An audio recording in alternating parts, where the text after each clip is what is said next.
What is happening out there, rotoscouts baseball fans? Welcome to a Tuesday show, gang. A little bit late in the afternoon, 4 o'clock start. Earlier than yesterday, though. We'll try and get through this one quickly, kind of like we sort of somewhat did yesterday. I think it was still a record pace for 9 games, even though it wasn't an hour. But yes, as Colin Sutherland points out in the chat, we're about to see Terry hopped up on pseudoephedrine. I'm a Claritin man myself, but yeah, pop one of those earlier. Basically no impact. Been sniffling and sneezing my way through another day. Every time it rains around here, it gets on top of me.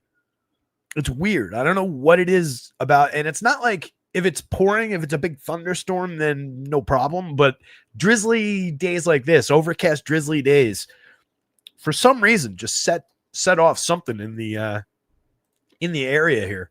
So it's been killing me all day.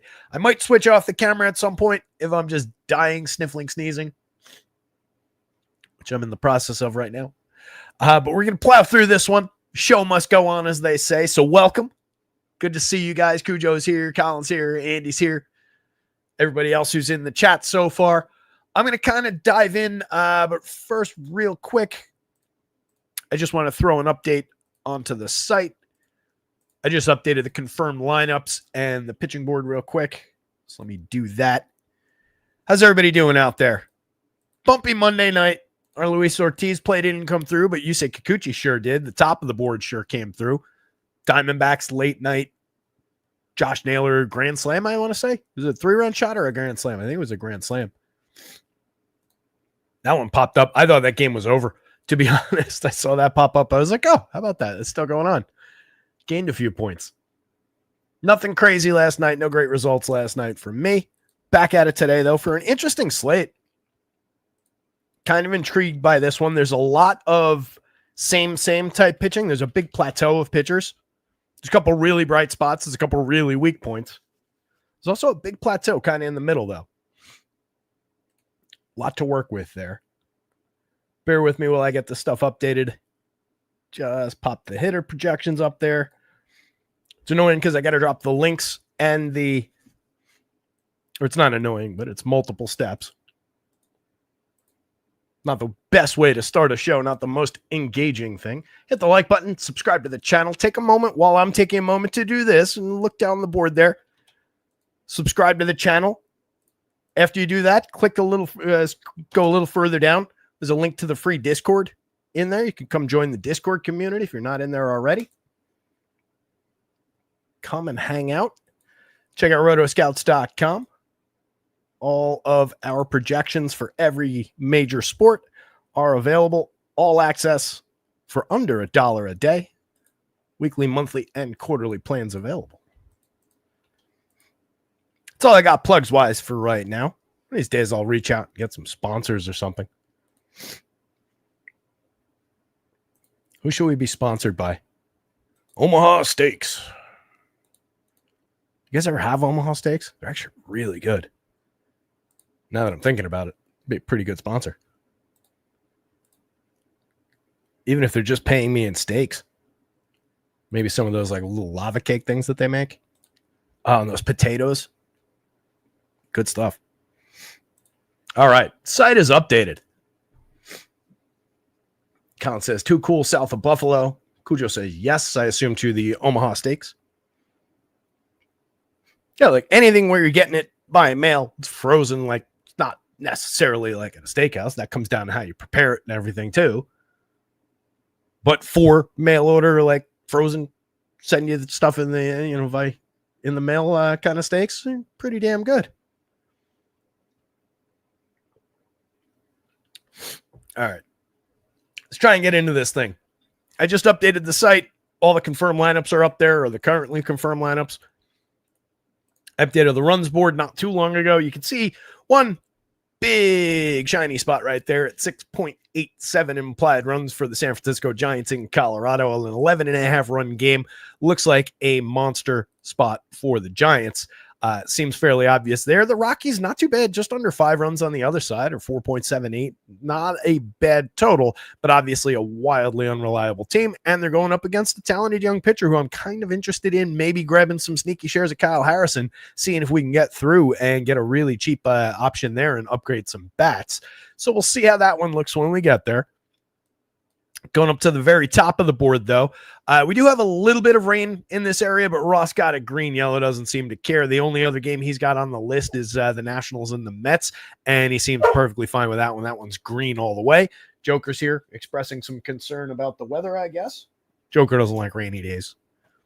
He hates going out. We did take a nice stroll around the neighborhood, though, me, him, and Dylan. Good boy. Can you go lie down? Coming around the wrong way.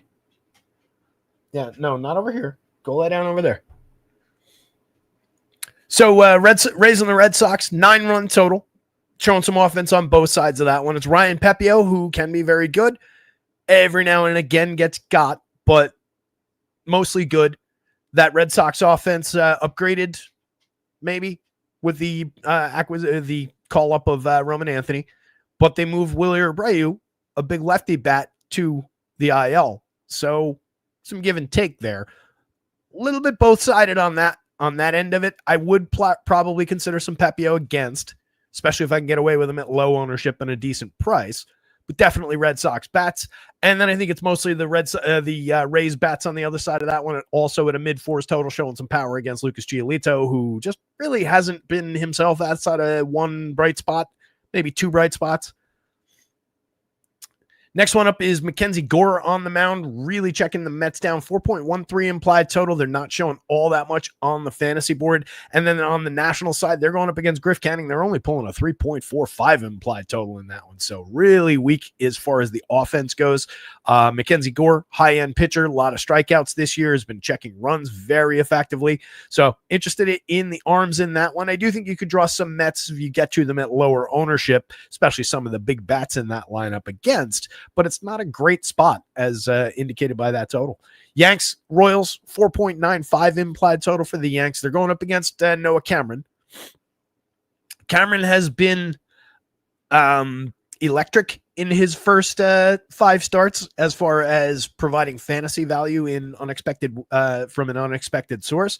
He's been working deep in every single game. We talked about this each of the last couple times he's gone out there. Went 6 in his last one, 2-hitter.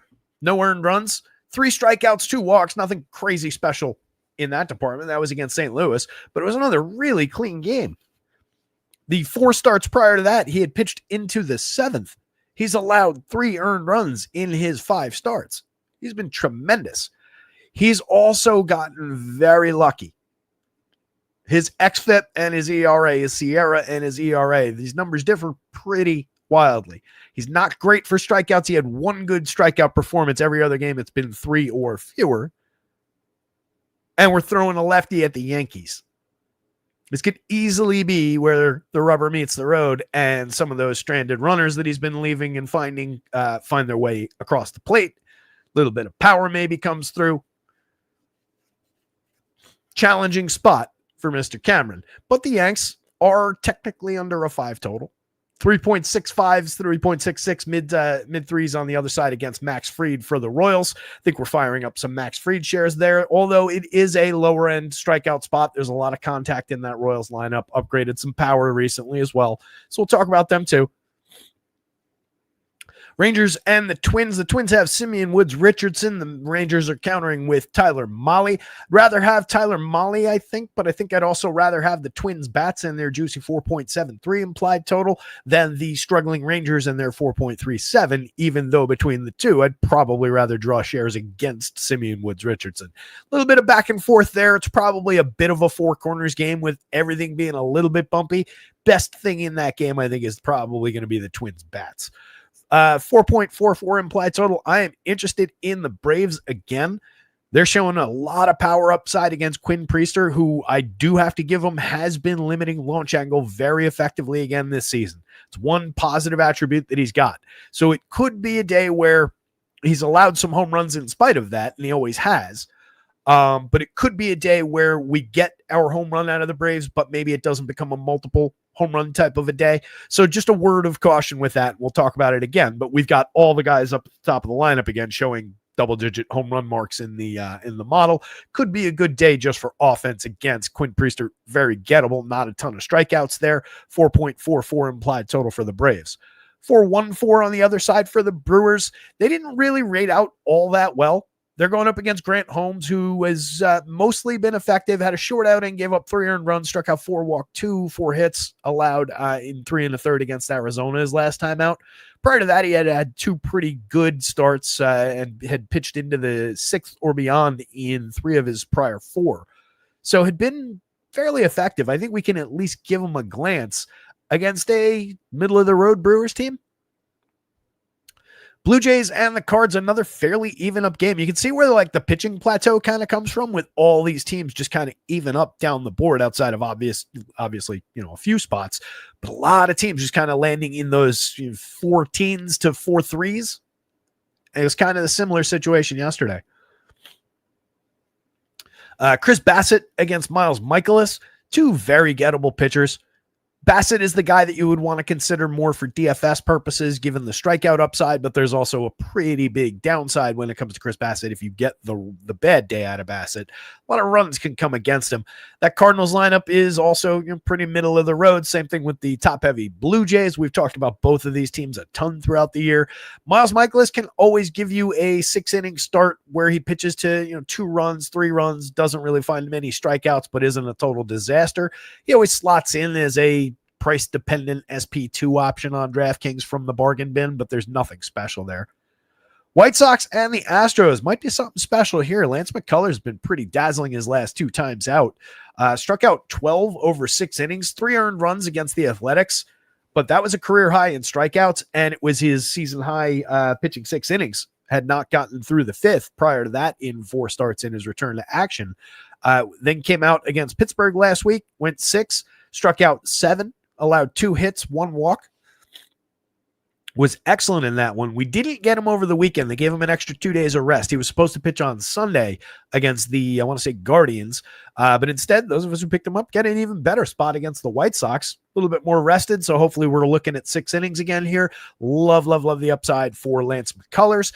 And Shane Smith, not a bad year for Shane Smith so far this year. He's in no way a standout pitcher, but he's also kind of effective. Low 20 strikeout, has been decent at checking power, is really doing some weird things to the Astros projections overall. They're kind of lower middle, 4.25 implied total, but they rate out a little bit lower than that. I'm not really advocating for Shane Smith. We'll give him a look when we get there, but it's giving it a little bit of a ding to the scuffling Astros. Giants monster spot, Rockies, as we talked about already. I would consider some Kyle Harrison. I am not looking at Carson Palmquist. Mitch Spence is making his 2nd start of the year for the Athletics. He went 5, gave up 1 earned run on 3 hits, struck out 4, solo home run against the Twins on the 5th. So I would expect another 5 innings here is reasonably in the cards. There are some strikeouts in that Angels lineup, but there's also a lot of power. So is Soriano on the mound for the Angels. The Angels are pulling a higher total, nearly 5-run total there. And the Athletics 4.22 against Soriano, who can keep the ball in the yard, can find some strikeouts from time to time, but can also be very up and down, as evidenced by 7 earned runs against the Red Sox at Fenway in his last start. 3 strikeouts, 3 walks there. Dodgers and the Pods, Matt Sauer definitely looking like a bit of a target, but the Padres, honestly, 4.19 implied total. They're not blowing away fantasy projections. It's a top-heavy lineup. I don't love the spot. I don't want to go to Sauer because it's probably going to be 4, maybe 5 innings if all goes to plan. But he's been short outings, bulk relief outings, 1 start where he went 4 innings, allowed 2 runs against the Athletics, struck out 2, walked 2, gave up a home run. So I think that's the kind of day you got in the cards for Sauer if all goes great. Little bit of downside, but the Pod's not running away with this slate. And then the Dodgers are checked down under 4 runs against Dylan Cease, who I love Dylan Cease. I can definitely see him having a day against the Dodgers. He's going to project out as one of the top options on this slate. He's got great strikeout stuff, but he's also in no way safe. He's a pitcher who you typically expect him to give up a couple of runs in exchange for a high strikeout total, and it works out for you salary-wise. He's given up exactly 3 earned runs in 4 straight starts. None of that dictates anything. He's given up at least 1 earned run in every start this year, which isn't crazy, obviously. 9 earned runs in a start against the Athletics. That was his one bad one of the season. Handful of strikeouts in every one of the last few starts, peaking at 10 back on the 13th of May, 6 2/3 against the Angels. Again, very talented pitcher. Will definitely have some. But I'm not ruling out the Dodgers, especially given the contact that he allows, the premium contact quality with those Dodgers bats. This is an interesting collision of factors there. And then we round things out with the Diamondbacks again with the second highest total on the slate, the highest non-cores total on the slate, going up against Logan Evans. Bryce Miller back to the IL now with a bone chip in his elbow. It is not looking good for the Mariners pitching staff all of a sudden. Diamondbacks bats in a big way, and definitely considering some Mariners bats, 4, 5, 6 implied total for them going up against Brandon Pfaadt, who has been scuffling his way through this season. Melted down, famously got no outs, allowed 8 earned runs against Washington, 2 starts back. Last time out, just 3 innings, 5 earned runs to the Braves on 5 hits. No home run allowed, but only 2 strikeouts, 2 walks. Problematic. Unsorted board. All right. So for one thing, you can see why I'm interested in Kyle Harrison. I'm not totally happy about it. You do have Lance McCullers projecting out higher on the FanDuel slate by a strikeout. Not sure what's necessarily creating that difference. It just looks like a bigger standout spot. But love McCullers here, 93.85. But I think Kyle Harrison checking in at just 7,000, just 6,600, has plenty of upside, even at Coors Field against Colorado. With all the swing and miss in that Colorado lineup, with all their struggles, Harrison is difficult to nail down. Last time out, 5 earned runs over 4 1/3 against San Diego. We didn't want him that day. Low strikeout total, as we talked about that afternoon, with 3 strikeouts and a walk. The start before that, he was semi-usable. We used him against Miami. I had a fair share of him that day. He got through 5, faced 18 hitters, allowed 1 hit, struck out 5, walked 3, no runs. It's a reasonable start. And there's no reason in the world to think that he couldn't do that same thing against Colorado today. Needs to be sharp to pay off or to reach these totals, and needs to be sharper to put any kind of ceiling on it, but they'll help him with that more often than not. Could easily have him a few pegs further down, though. I mean, this total, again, this is a big plateau of pitchers. There is a 1.3 points separating those 2 pitchers. And even these guys are kind of in that same mix. So, yeah, he's up here, but that can easily be very different given a half-run change in the game. Many different things. Mackenzie Gore against the Mets, very believable. 10,000 on both sites. Easy to use there, but it is a high-danger spot. That's an excellent Mets lineup. There are guys who are very good at avoiding strikeouts. Max Fried, probably less dangerous going up against KC, especially with some of the underperformance in that KC lineup still going on with guys like Sal Perez. But we've talked about the premium contact he's made. You'll always take shots with Sal. But Fried's been excellent this year. They don't quite peak as high as the Mets do as far as the lineup goes.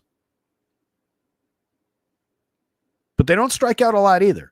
It's not a safe spot for Fried. This is a dynamite spot, especially at that price. But I love it at 93 as well. And I think 6 innings should be easily in the cards for McCullers, especially with the extra day, maybe a little bit more. As mentioned, Cease grades out just fine, especially at 86, 84. There's nothing at all wrong with playing Dylan Cease. You definitely should.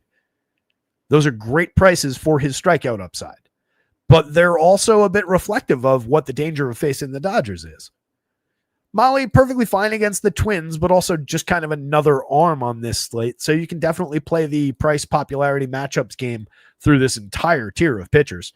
Everybody in this group is essentially the same. There is really not a lot of daylight between Tyler Mahle, Jose Soriano, even Pepio and Brandon Pfaadt down here. Not that much talent gap. Not that much, honestly, matchup gap. Didn't mean to include the Dodgers. Twins, Brewers, Nats, Cards, Athletics, Red Sox, and Mariners. That's a lot of the same level matchup. All those teams are decent. All those teams have a few upside bats to worry about. But there's not one of those teams that you're, quaking in your boots if you're one of these pitchers as far as facing them. So there is, again, a real big plateau of same right through there at a variety of prices. So anything you want to do as far as these matchups, there is, I do have opinions on some of them. We'll get into them. I do like Grant Holmes and the upside there at 82.79. I don't trust Griff Canning, especially with a couple upside lefty bats in that Nationals lineup. 87.74, not a bad price, especially the DK price to find out, though. And he's been good this year. Bassett, same thing. I don't trust him, but at 77, I don't really need to. At 91, that's kind of flawed on FanDuel. I think I'd rather have Tyler Mahle against Minnesota, Dylan Cease for sure against the Dodgers for cheaper. Bassett could easily pay off that 91 in this spot. Doesn't project poorly, but it's just kind of a high price against this board. Jose Soriano, I think I'd rather have him against the Athletics at 79. 7,000 on the other side. Not bad at all for that money. Pepio, kind of similar to Bassett, where given the matchup, given my level of trust in the pitcher, while I do think he's a talented young pitcher with upside and with clear ceiling on the right day, do I really want to pay 89 to find out from the middle of the board against the Red Sox? 76 is a lot more workable on DraftKings. Brandon Pfaadt is right in that same group as Pepio. I do still think he's a talented pitcher. He's been struggling significantly more than what Pepio's been doing this year, though. So take that into account. It's somewhat reflected in the slight difference in their projections. There is probably a cut line here. Right? Like your plateau probably truly ends there, but it starts all the way up here at Kyle Harrison. So Harrison through Pepio, and then Pfaadt's kind of on a level with maybe Giolito, maybe Shane Smith, we could argue.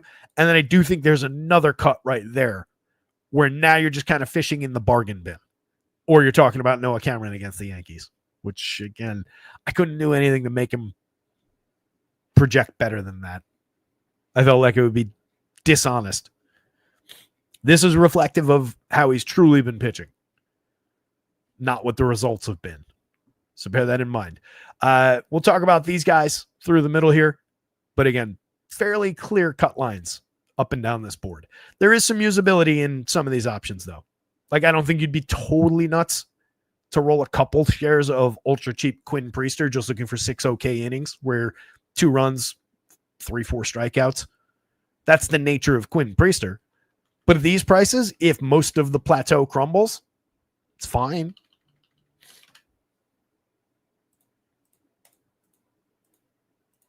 Hit the like. Subscribe to the channel.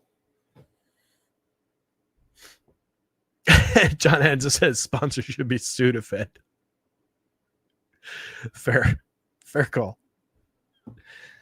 If we can get Claret on the phone. Like I said, that's what I usually go for. Didn't really have much impact today. Anyway, solid totals on both sides. That's why, again, I don't really love the idea of Pepio at 89. He's pitched to a 21-1 strikeout rate, 3.20 ERA with a 4.02 xFIP on the other side. Stuff plus mark is great, does induce swinging strikes, but doesn't throw enough strikes overall at 25% CSW. Also allows a bunch of premium contact. This is over our threshold. So is that. This is right at the line. 4% is where we say, all right, guys got a bit of a home run issue. So even with great stuff, 9.3% barrels against this hard-hitting Red Sox team that's got some interesting bats for cheap prices. I think we just want to land on the other side of it and maybe grab some Red Sox against all that premium contact. Right day, Pepio can easily get there at 89, but there's a lot of wrong days, I think, if you roll this 100 times. On DraftKings, it's a different story at 7,600. He just kind of fits in. Giolito's been more problematic. You can see for yourself, 7 starts, 18% strikeouts, a 6.42 ERA, 4.28 xFIP. He hasn't been as bad as it looks on the surface, but there's a lot of bumpy there. Too many guys on base, no swinging strikes to speak of, no CSW to speak of, way too much premium contact, 4% home runs so far. Just looking like a target for Rays bats ultimately. A few darts at 63 if you believe in the old Lucas Giolito resurrection at some point. It's not a terrible target in terms of the strikeouts, but this total's kind of telling you to stay away from that idea. It's not great. A lot of good home run bats in here. A lot of good lefties. So I don't like the upside all that much for Giolito. If we're looking at the Rays, just check this lineup is still not confirmed. They're pretty affordable. Some $4,000 options up at the top of the lineup, but those are all the guys that you want. You don't have anybody above 35 except for Junior Caminero on the FanDuel slate. So they're easy enough to stack up, and you've got some power showing in a hitter-friendly environment. Josh Lowe at 5,031 has 3 home runs, 3 steals, has been hitting the ball very effectively so far. The barrels are down slightly in a very small sample, still under 100 plate appearances. Hard hits are right in line with expectations, and those barrels were just a few days ago at the mark. So that'll come and go until the sample size grows a little bit. The 351 xWOBA, 124 WRC plus have been doing Josh Lowe things out there. Brandon Lau, major power, 12.01 in the home run model. Great way to fill second base on basically any slate against a version of Lucas Giolito that's given up way too much contact in general and way too much premium contact for power. Sign me up. Love the upside for Brandon Lau power here. Good one-off at second base on either side.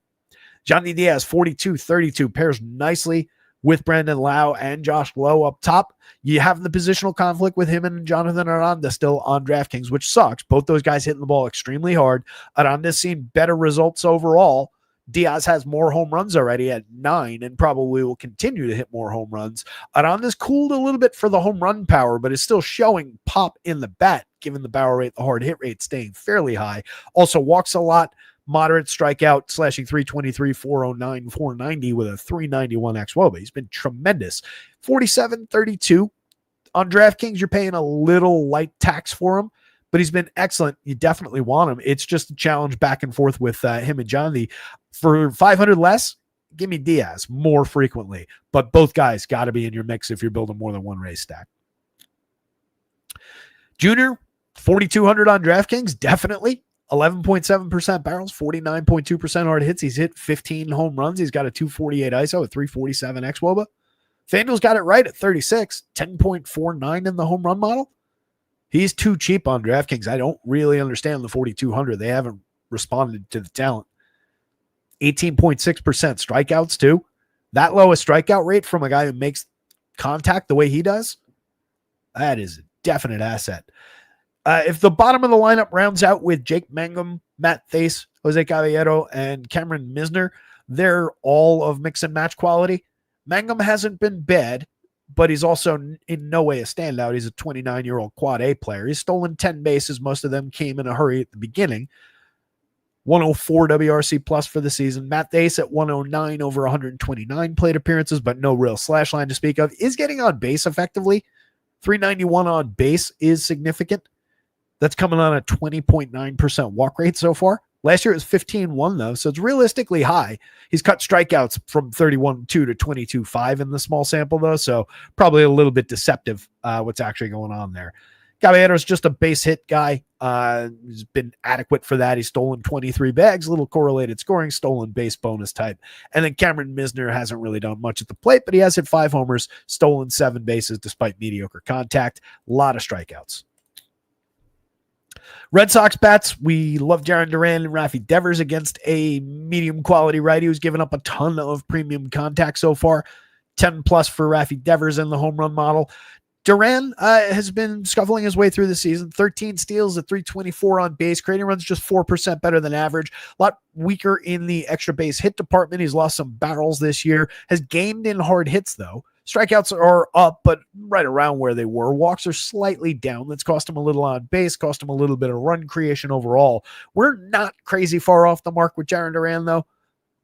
I still continue to like the upside. 51.33 is reasonably priced. Cheaper on FanDuel where we really like it. Abraham Toro, better than mix and match quality so far this year. Got to give it to him. He's been a guy who showed bursts of talent here and there over the years, but never really put things together over an extended stretch. This is one of the better stretches of 91 plate appearances we've ever had. 333, 352, 563, a 230 ISO, 4 home runs, striking out just 13.2% of the time. Carlos Narvaez, speaking of guys who are just on crazy tears, 192 excellent plate appearances from him. 281, 359, 456. Creating runs 27% better than average with 6 homers. Nobody saw that coming. He's been hitting the ball well, too. Legitimately squaring the ball up pretty regularly. Roman Anthony, the big bat they called up yesterday, looks like he picked up an RBI. I didn't see much of it. Got on base once out of 5 times up at the plate. Kid is a absolute masher. He came in at 4,000 on his first day on DraftKings. He's at 25 on FanDuel. Take advantage. There is a ton of power there. That's a way to cheapen up your Red Sox in a hurry. He's going to be popular in Red Sox stacks, though. He's no secret whatsoever. Trevor Story, giving you better than the results as far as the premium contact. 10.1% barrels, 47.9% hard hits. He is still driving the ball when he makes contact. 8 home runs, 10 steals. Counting stats, kind of there. Hasn't been reliable or overly effective as far as the slash line. The XWOB was underwhelming at 298, just a 69 WRC plus. But if you squint, you can see some quality for very cheap prices at shortstop. Marcelo Mayer and Christian Campbell, 2 high-end kids themselves. Campbell's been here longer. Had a great start, cooled, maybe bouncing his way back. We talked about that yesterday. Mayer, tons of upside for the same price, 3,000, 2,500. 1 home run on the board in 41 plate appearances, just a 99 WRC plus, but just finding his footing. Tons of upside there, 51.9% hard hits in a small sample of batted ball events. Sinan Rafael, you can always grab for a little bit of cheap contact. Excellent so far for premium contact, 6 homers, 9 steals, nothing in the counting stats. Red Sox bats, Rays bats, Ryan Pepio, and no Lucas Giolito. And Ryan Pepio, pretty limited and really only on DraftKings.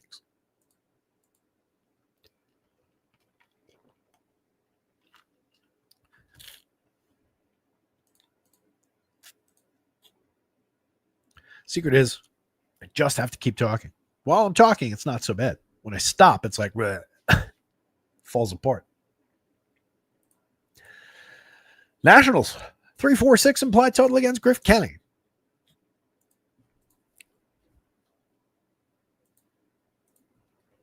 I'm just not used to that.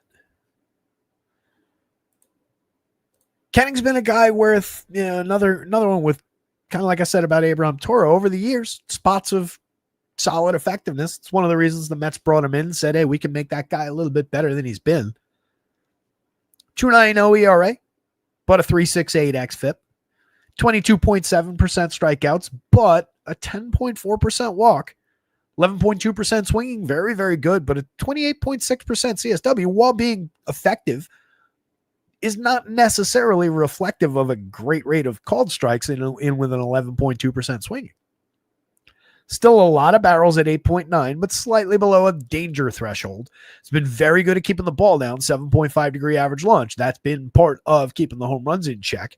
But 46.4% hard hits, 91.2 miles an hour of exit velo. There are still mistakes being made here that just haven't quite been capitalized on enough. Stuff Plus really still isn't grading the arsenal out all that well. It is a little bit better than last year, but not significantly. 8.6% barrels, technically up year over year, but the launch angle, again, has been cut basically in half. 41.7% hard hits. He's given up more, but on a lower average trajectory. More exit velo, but on a lower average trajectory. 2.39% home runs versus 4.19 last year. Year before, 4.10 on very similar numbers. You can see the theme here. This is a guy we've both used in cheap spots against bad teams, but also really succeeded in home run hunting. In home run hunting with big lefty bats over time. There is at least one guy that qualifies as a big lefty home run hitter in this Nationals lineup. His name's James Wood. He's carrying a 12.06 in the home run model today. He's hit 16 home runs on the year, 262 ISO. 58.9% hard hit rate, 18.5% barrel rate. Looking like a left-handed second-year Aaron Judge up there. Killing the ball. Dude is really, really good if this had been last year and the version of Griff Canning we've known for everything in his career but these last 12 starts, I would be ranting and raving about the quality of the top of the Nationals lineup right now. I won't, because Canning over 12 starts has been very sharp. But I think he's gettable here.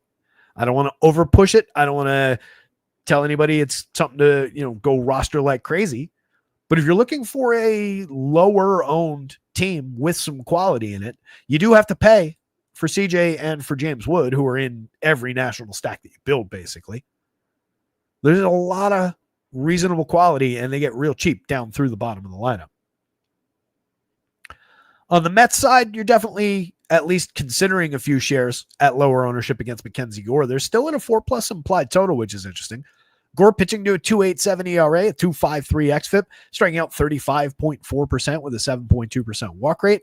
He's been dynamite this season. 15.7% swinging strike rate. Another guy for whom Stuff Plus doesn't really tell the full story if you just look at the full arsenal by Stuff Plus. He has given up a fair amount of premium contact, but it has not cost him in terms of the home run. That's something that against a team with some homer-happy bats there could come back to bite him a little bit. Eventually, that will catch up with him. This can easily be 4+ on this kind of contact.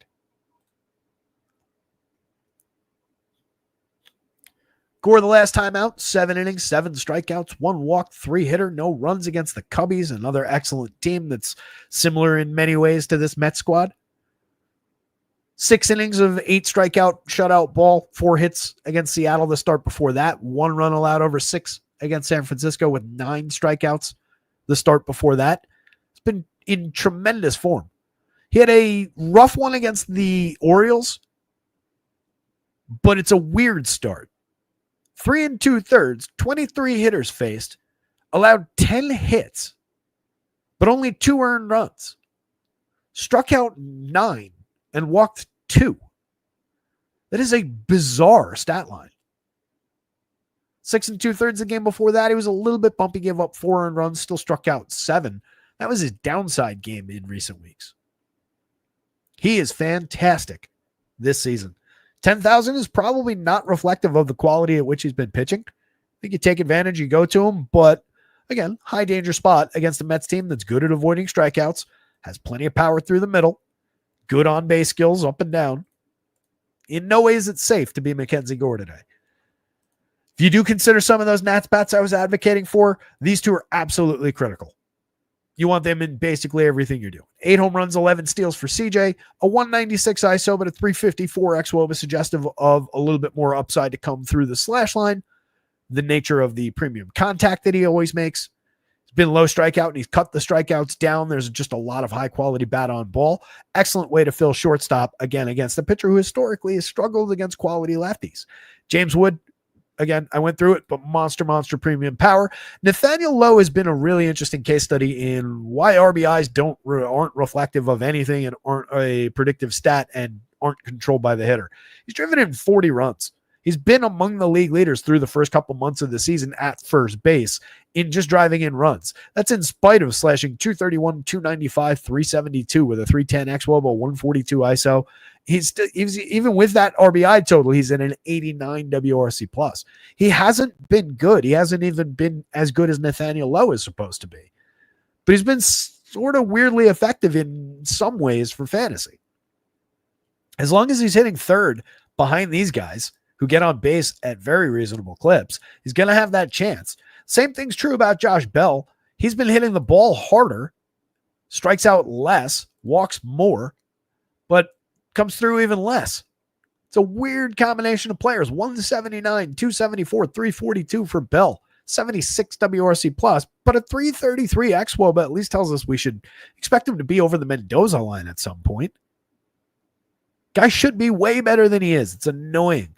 11% barrels, 41.1% hard hits. He's got a 7.4 in the home run model today. Could be a sneaky play at first base. 800 cheaper than Nathaniel Lowe. 2,600 on FanDuel versus 2,700. You can play them both on the FanDuel slate. Luis Garcia Jr., the lefty in this lineup, hits the ball very hard, 9% barrels, 46.1% hard hits, a solid 6.5 plus on the home run model today. 5 home runs, 7 steals, diminished a little bit from last year's quality, but has been coming on a little bit more in recent weeks. Alex Call, Keibert Ruiz, and Jose Tena mix and match pieces down the lineup. And then 59 decent plate appearances out of Robert Hassel III. 7% barrels, pushing nearly a 40% hard hit. Too many strikeouts and no walks so far is really where his problem has been. 254, 322 slash line. Just a .068 ISO. XWOB is nothing to write home about yet. But there is quality there. There is talent there for 3,000, 2,600. Yet another lefty to throw in here. He's in the blender for shares at least. Keibert puts a ton of bat on ball as a catcher. He's always cheap. He just doesn't get a lot of quality out of it. Slashing 255, 292, 332, but a 76 WRC plus. And Tena hasn't done too much. Gets on base a little bit with 321 clip, but shows nothing for it. Frankie Lindor, top of the Mets, 56-38. No free square for facing Mackenzie Gore. Challenging prices for the Mets that you want, like Lindor, Soto, and Pete Alonso. But the good news is you can use everybody around them to effectively lower those prices in a full stack if you choose to use the Mets. So I would, if I'm considering Mets, it's probably more a DraftKings play, and it's probably more a 5-man than a 3-man. Right? If you just tried to 3-man that, you're at 5,400 a piece. If you go like, I'll take 2 of those guys, you can obviously average it down. You're at 4,160 if you just did that, but you're leaving out Frankie Lindor. So I think doing the 3-man and just like if you top 5 that, given how cheap Starling Marte and Brandon Nimmo are, fill your outfield, first base and shortstop with the very top of their lineup, and you're at 47 a piece. It's still a relatively high middle price, but it's cheap for 3 of those superstars. And you get a very high quality Brandon Nimmo, who, despite a 230, 295 front end of his slash line, has a respectable 183 ISO, a 336 XWOB with a little bit of career history that tells us there's a lot more to give. And he's carrying a 10.3% barrel, a 50.5% hard hit. Juan Soto's in that mix. Pete Alonso's in that mix. Lindor's in that mix. Marte from the right side, 3,400, 2,800. Just needs to put the ball in play a few times. He's getting on at a 346 clip. He's creating runs 15% better than average. Just 4 home runs, 4 steals. The counting stats have been a little bit light. But if he's just there for run creation, correlated scoring, what they ought to probably do here is have him leading off ahead of Lindor.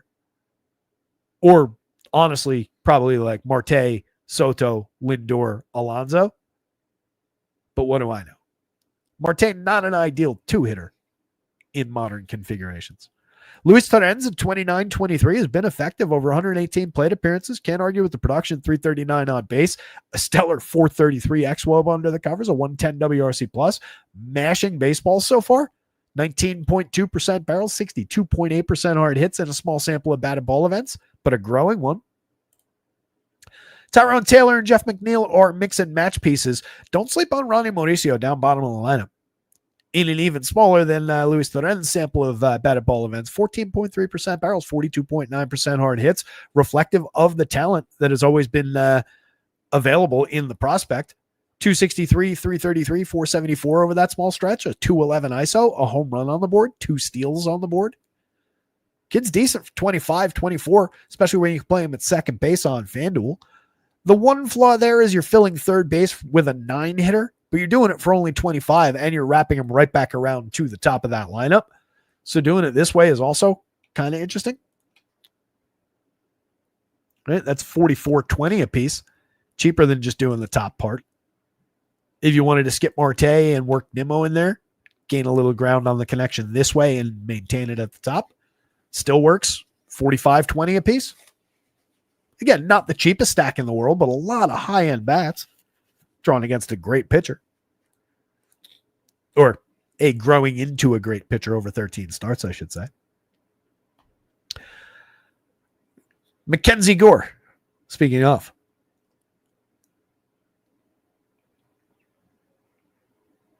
Mets bats.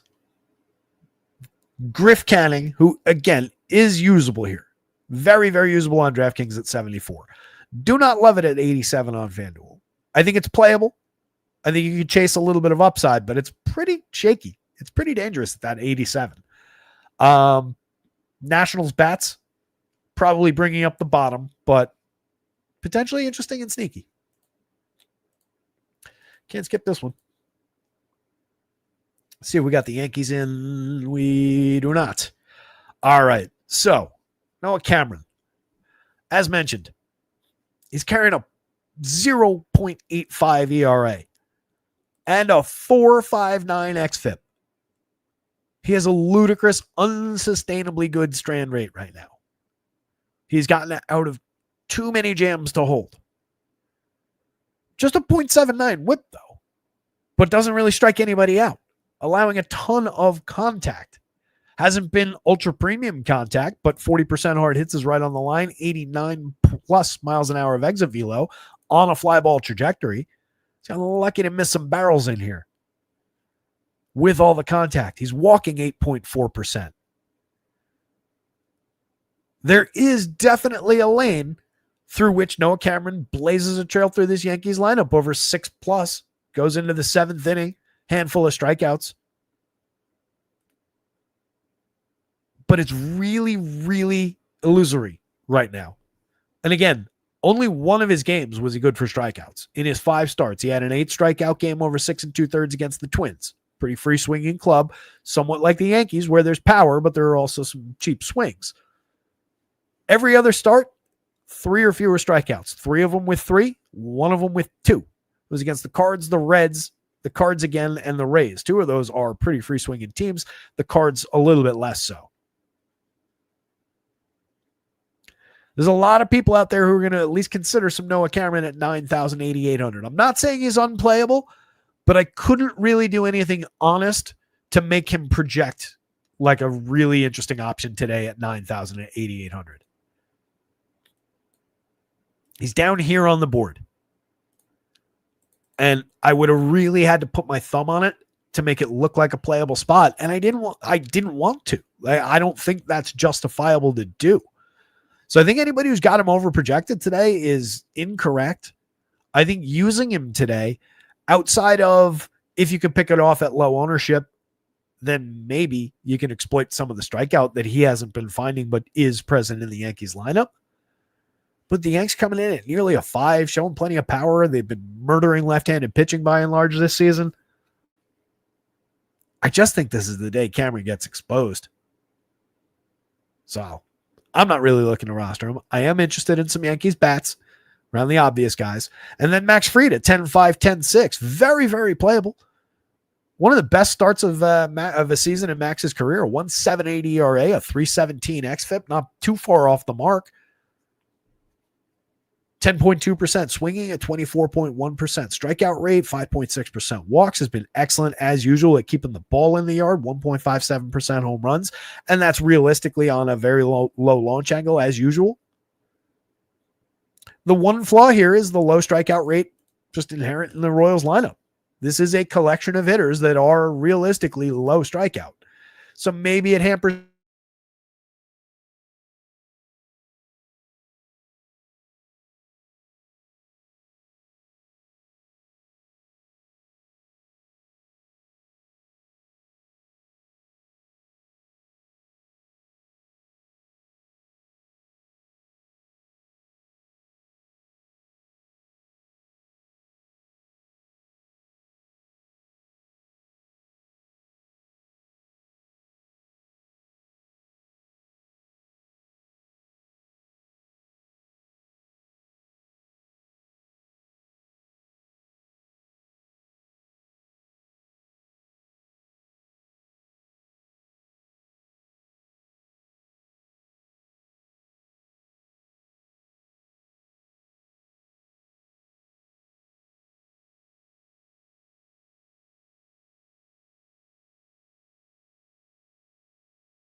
You guys see me? Can you hear me? Am I back? Power went out.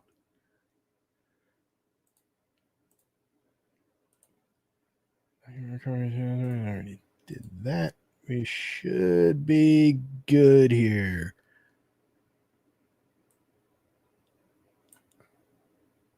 I'm back. All right. Gun's here. What's up, Gun? You're dealing with power issues there too. It's rare around here. No, this one actually wasn't the neighbor, Colin. Colin knows what's up. We run into that a lot, where people just flip the switches in the closet over there. I think they actually relabeled everything recently, so hopefully everybody knows. But no, this was the whole building. I don't know if it was the whole neighborhood, but the whole building zapped out for a minute there. Came back on within a minute, but it took a sec to spin the internet back up and all of that. Weird one. All right. Where the hell were we? We were talking about the Yanks, right? Yeah. Yanks getting to Noah Cameron. Max Fried shutting down the Royals. I think this is where we were.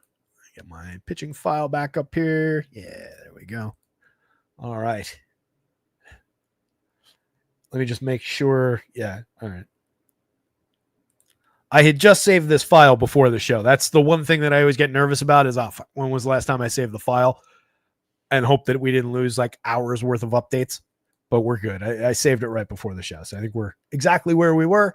Let's see if the Yankees lineup happened to have come in while during the break. It did. How about that?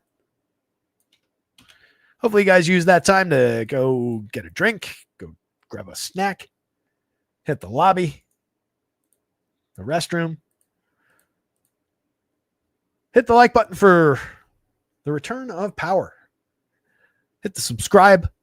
It actually does help. I appreciate the people who've been adding the subscription recently here on YouTube. Costs you nothing. You never have to think about it again. All you got to do is real quick, just scroll right down, hit that. While you're down there, jump into the Discord. There's a link in the description for the video. There's also links to the website, rotoscouts.com. Follow the @rotoscouts Twitter handle for updates on. So the Yanks are pretty affordable on the DraftKings slate, considering they're facing what has all the trappings of a fairly mediocre lefty outside of the success he's had so far over 5 starts. But getting Paul Goldschmidt, 4,400, Trent Grisham with the way he's been hitting the ball this year as far as just the power upside, the premium contact upside, even the walks against a pitcher who has been walking hitters, just to have a body in front of Aaron Judge at those prices. There's a lot of upside for value in this lineup. 46 for Belly's not bad. 43 for Volpe with the way that he hits lefties is not bad at all. He's quietly got 8 home runs, 7 steals, a very solid 204 ISO. He's hit a ton of doubles. 10.2% barrels, 46.7% hard hits. This has sneakily been one of the better stretches of Anthony Volpe. And he takes advantage of lefties. Jazzy at 51.35 is always upside there. Once we chase Cameron, we get some upside against the pen. Jason Dominguez is diminished facing lefties, but he, again, same thing. Could get some plate appearances for him from the left side facing a righty. DJ for cheap at 31.24. He's got 2 home runs on the board over 69 plate appearances, holding his own at 258, 333, 371, within the realm of expectation. 8.5% barrels, 44.7% hard hits, kind of finding his way back, but not bad so far. Certainly putting good wood on the ball for a cheap bat that nobody's going to play to help round out a Yankee stack with second base at 31 at 24 on FanDuel. DJ's downright interesting. Austin Wells can easily hit the ball out of the stadium against the lefty. 41.29. I saw him do it the other day to Garrett Crochet. Garrett Crochet, I promise you, is better than Noah Cameron. 10 homers on the board for Austin Wells. He's also only slashing 221, 290, 453, but a 232 ISO. A lot of strikeouts, not that many walks, but 11% barrels, 48.5% hard hits.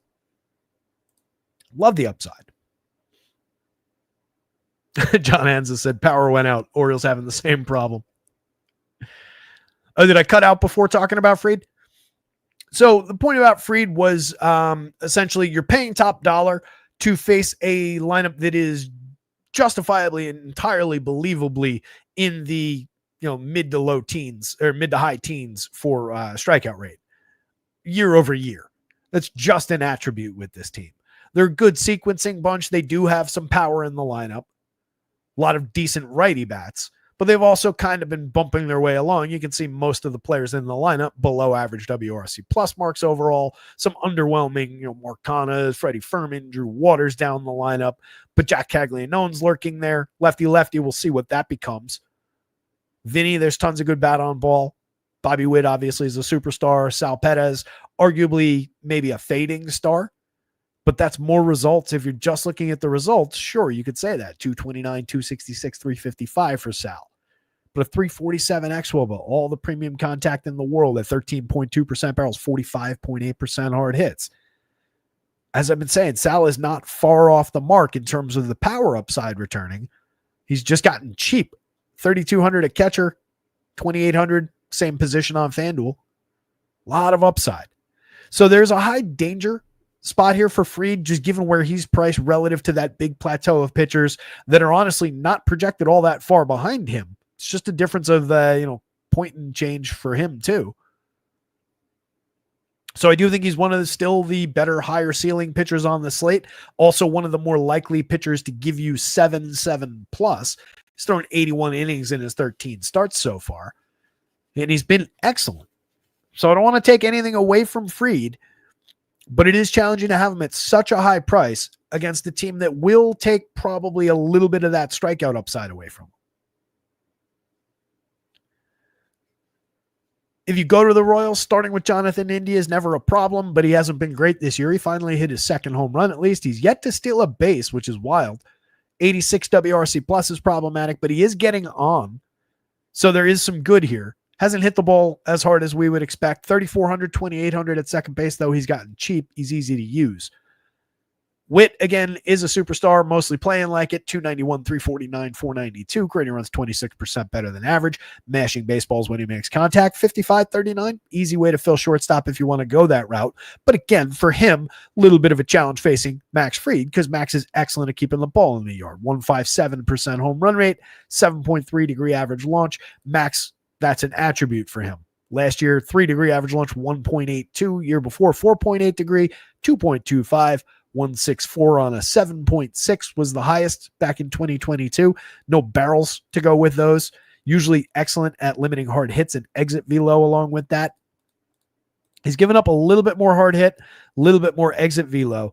It's potentially in exchange for some of the strikeouts, although the strikeouts this year have come on the exact same swinging strike rate and slightly lower CSW overall. We'll see where that ends up going. But he's been very, very sharp and just filling his usual stat lines. So it's challenging for a guy like Bobby Witt, even a guy like Bobby Witt. Michael Garcia is yet to be priced up, 4,300, 3,000, despite slashing 312, 375, 487 with a 348 xWOBA, a 140 WRC plus that leads this team over 262 plate appearances. He's gotten very, very real. He still doesn't hit for a ton of power, but he's hit 7 home runs. 6.5% barrels, 43.7% hard hits, but he's not striking out. He's drawing more walks, striking out less, putting the ball in play, fills multiple positions for 3,000 on FanDuel, cheap at 43. Easy way to fill third base, honestly. It's just the challenge of facing Max Fried. A lot of that quality goes away against a pitcher who doesn't allow too much. Vinny at 35 remains very cheap for a guy with this kind of premium contact that is well established and right where he's supposed to be. The strikeouts are all the way down to 16-7. We were up in the 20s, and it's gradually come back down toward his usual, 12, 11%. He's still only at, now he's up to 283, 33, 433, excuse me. He's just been rolling 10 home runs. Just again, challenging facing Max. Sal, I talked about. Canha's always a reasonable option. Fairly low strikeout, usually a pretty high walk, good on base skills, reasonable pop from the right side, despite not excellent premium contact numbers. Right now, just playable, 80 WRC plus so far over just 90 plate appearances, but an interesting option, very typical Royals type bat. Caglianone, tons of power, Hasn't gone deep in the show yet over 25 plate appearances. Less than likely to be the day for him to do it today, but definitely one to watch. Already barreling the ball in 14.3% of his batted ball events. Very few batted ball events so far. 57% hard hits. Freddie Fermin, good bat on ball guy. Always has been. 255, 301, 340. Respectably low strikeout, low walk, so a lot of contact. Just needs to be more like this contact than this contact. And so far this year, it's been more like that. Drew Waters, mix and match quality. 273, 312, 366, but no real counting stats to speak of, and a challenging matchup. I think we did everybody in the Yanks, right? Yeah. Yankees bats, Max Fried. Royals bats if you're really feeling it. And for me, I really have trouble justifying any Noah Cameron at 9,088. And I've been advocating for him in some of the other spots, just saying he's been cheap to get those innings. But his price is up now, and his price does not reflect the quality at which he's actually pitching. It reflects the wheels come up that many times in a row on black. So it's definitely going to be that. It's definitely going to be red this time. The misconception is what's reflected, I think, in these prices. So I don't want to go there. Rangers and the Twins. We probably have these lineups by now. We have the Rangers.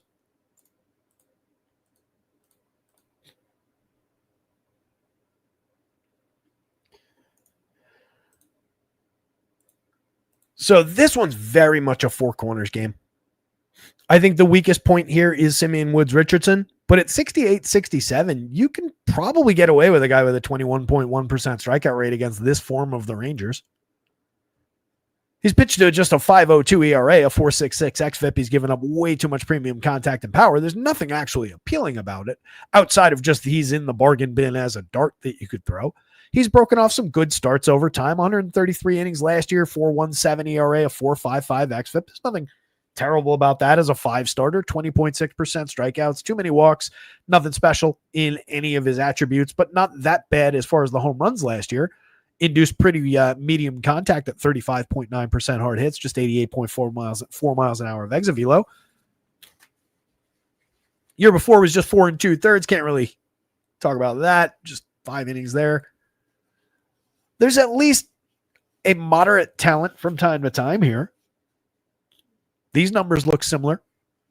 So, again, as a dart throw, against a Rangers team striking out at a 22.2, same group of hitters, 23-1 last year. They do have power, but they've been struggling to find it by and large.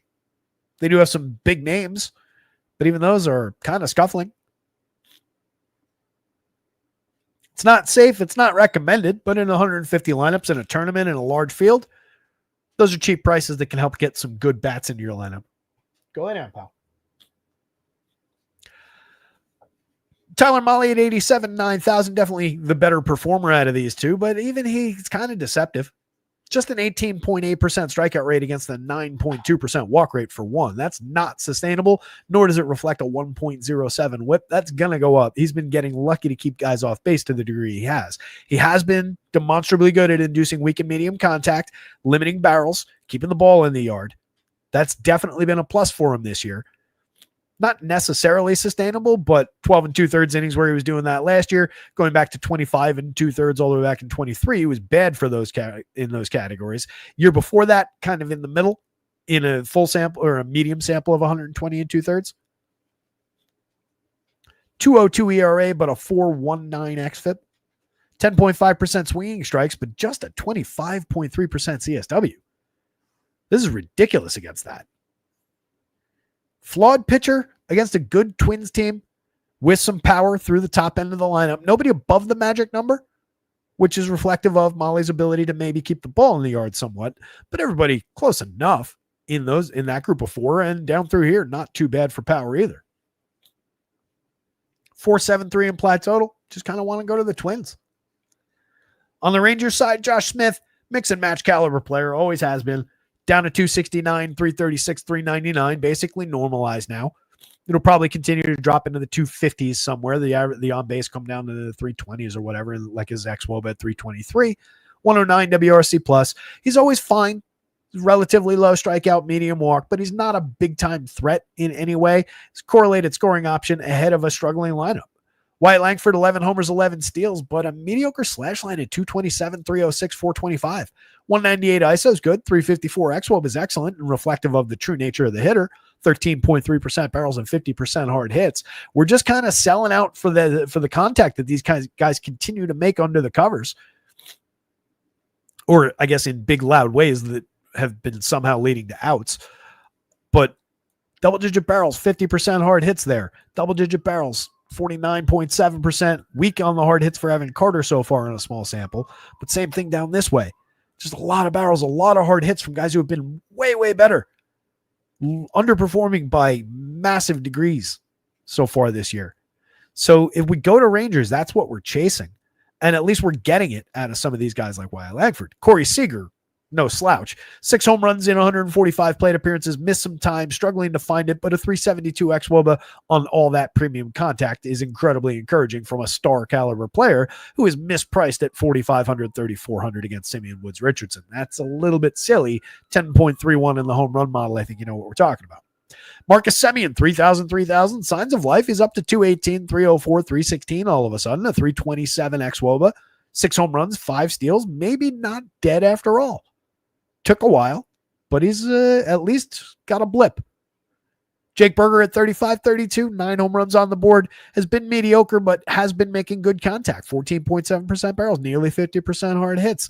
197 ISO needs to come up somewhat, but hasn't been as bad as it might seem. At least not for the premium contact we're looking for. And he's very cheap at first base on DraftKings at 35. FanDuel kind of keeping the faith at 32. Evan Carter's cheap, has been mediocre over this stretch of 50 plate appearances, but there's more talent to come. He's been putting good wood on the ball at least. Josh Young, another guy making great contact, kind of reflective of who he was 2 years ago. 7 home runs in 221 plate appearances, a decent but not great slash line. A 330 xWOB is encouraging, all the contact. Adolis, at least we're clinging to the contact. At least he's in the lineup after all the mental health days recently. 7 home runs, 6 steals, nowhere near where he's supposed to be. 13.5% barrels, 48.7% hard hits. Can't quit him. Kyle Higashioka, not making high-end contact like he did each of the last few seasons. Still not striking out that much this year, where he did the last couple of years. Still walking at exactly the same clip as last year, the year before. Only 1 home run in 105 plate appearances. He's been off the pace for those odd home runs that he delivers. You're just kind of throwing darts with Higgy, but he's very cheap. On the Twins side, reload. Labs has been needing to be reloaded lately instead of just streaming the lineups in sometimes. Nope, still not here. Twin side, Byron Buxton's a star, 9.11 in the model. He's got 10 home runs, 10 steals, missed a few plate appearances along the way. 221 ISO, 121 WRC plus. Been tremendous, doing everything he's supposed to in terms of the contact. Just needs to stay out there. Larnach from the left side, 4,000, 3,200 against Tyler Mahle. There's upside there. Again, Mahle not terrible for home runs, but these guys can put bat on ball pretty effectively up and down the lineup. Everybody at least 40+% hard hits. A lot of double-digit barrels. The guys who aren't double digits are at least at fairly respectable upside numbers for cheap pricing, too. 3,800 for Ryan Jeffers at the catcher spot. Not a bad investment. 254, 347, 395, 357 xWOBA. Creating runs 13% better than average via WRC+. A lot of walks, low strikeout. Just my premium bat on ball upside. There's too many walks and not enough strikeouts in Tyler Mahle's game. The 419 xFIP going to come up at some point. Matt Wallner, mashing baseballs. Nearly a 17% barrel rate, 50% hard hits. Only 4 home runs, but it's only come in 97 plate appearances. A 259 ISO, back in the lineup. Monster power for just 43-31, 7.42. Probably my second favorite bet behind Buxton in this lineup. Carlos Correa, don't sleep on the premium contact. The barrels are still down a little bit. The hard hits at 42%, not bad, but off the mark by a couple of points. 5 home runs, 245, 287, 378. A 321 xWOBA lurking under the covers at least tells us we'll come back up a little bit. And then it's going to be the difference in finding those barrels again. But was tremendous throughout half season last year. Ty France, decent numbers so far this year, 273, 337, 372, 5% better than average by WRC+. Royce Lewis definitely gives you major upside from late in the lineup. 11.1% barrels, right in line with where he's been in the last couple of seasons. 41.7% hard hits. Over 98 plate appearances, it hasn't been great. We're not going to ding him for that. He's just finding his way back. 2,700, 2,800 across sites. He's gotten very cheap. Remember, this is a guy who had a 219 ISO, hit 16 home runs in just 325 chances last year. Year before in 239, hit 15 home runs, 309, 372, 548 with a 240 ISO. Right? So 31 home runs in 564 plate appearances. It's essentially a full season. 230 ISO. A 131 WRC plus if you're doing it that way. It's clunky, but that is a full season of superstar caliber production. So we're not writing Royce Lewis off like they are price-wise after 98 plate appearances, over which he's been demonstrably bad. Willie Castro, 33-31. Guy who's really come on like a freight train over the last month or so. 3,300, 3,100, 4 positions on FanDuel. Easy to use Willie Castro again. Harrison Bader's a mix and match quality outfielder. Twins bats. Tyler Mahle. Rangers bats. Woods Richardson just as a dart, really only on DraftKings. None of that applied, by the way, on FanDuel at 67. I don't think you want to go there. Just a cheap dart. Do not make a mistake. Not recommending him. Braves and the Brewers. Grant Holmes, Quinn Priester. We do have the Braves. We do not have the Brewers yet. Braves coming up a little bit different. I think the top end was secure, right? Yeah, top end's fine. A little bit different down the bottom. Actually, it's only Eli White, I guess. This is where we want to live anyway. As mentioned, all 4 of those guys in the 11s for home run upside could very much equal a day where the Braves find 1 home run and they end up scoring, 3 or 4 against Quinn Priester. Maybe another one against the bullpen. It's a 5-run game. It's nothing crazy, right in line with where Vegas's implied total is. I can very much see that because the one noteworthy attribute that Quinn Priester really has is this ability to keep the ball down. 4.1 degree average launch, medium barrel rate at 5.8% so far has resulted in a 2.56% home run rate so far. 3.17 last year over 49 2/3 in 7 starts, 4.1% barrel rate on a 5.9 degree average launch.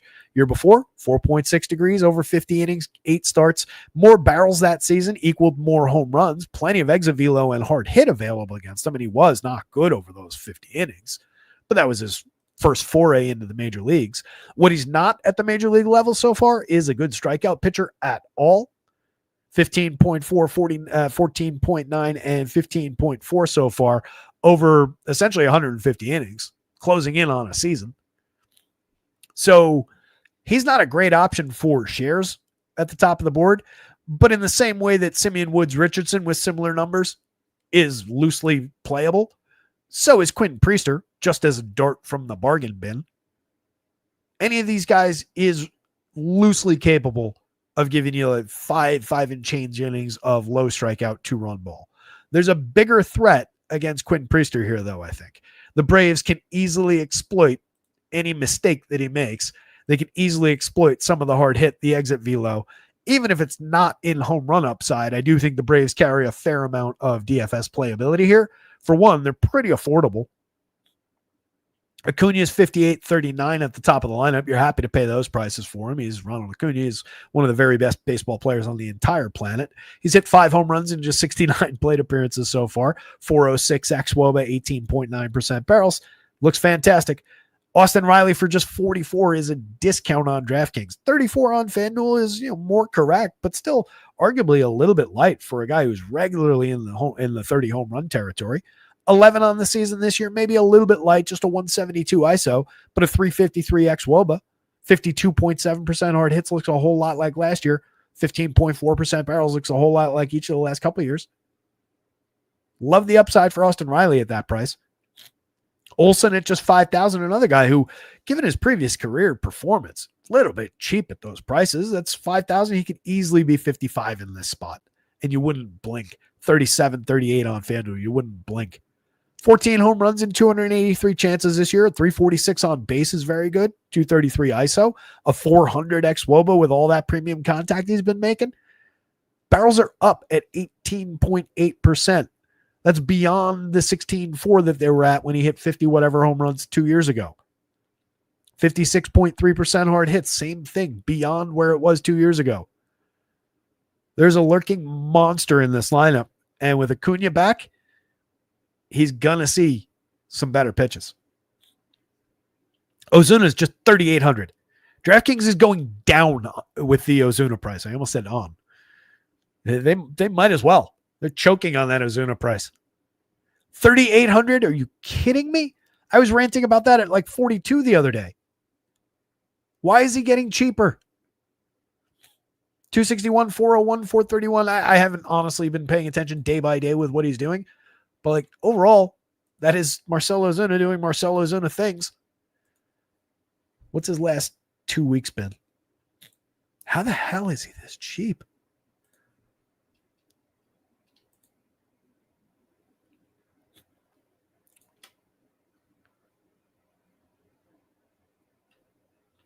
It's been a bad week for the month of June so far. 156, 229, 281. 43 WRC plus, 1 home run, 4 runs, 6 ribbies. I mean, the RBI and run totals aren't terrible for a bad stretch of hitting.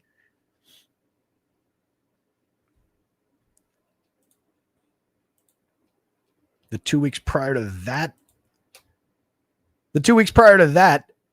he slashed 333, 480, 564 with a 196 WRC plus, 3 home runs, 8 runs, 6 ribbies, struck out 26%, walked 22%. That was the immediate 2 weeks before this stretch of June.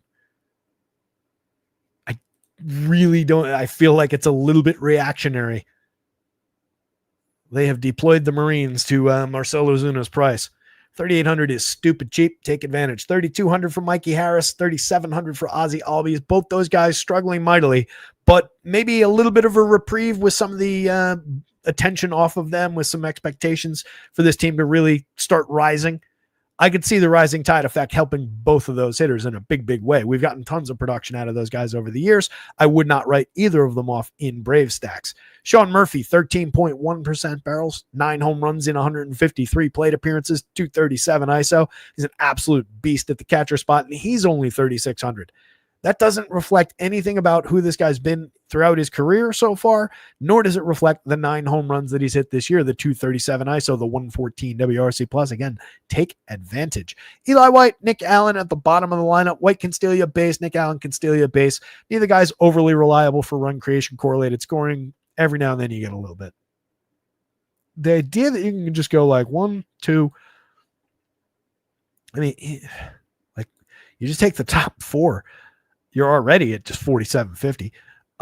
And Sean Murphy at 36 and Phil Catcher and catch that home run on the backside. You're 45-20, so 46 apiece. But you've got 5 star caliber hitters there. My one concern is that the launch angle burns us. It's the one thing, but it's not. That's something that would be reflected in the home run model. It typically is. It is really not doing anything, or if it is, it's taken them down only to that point.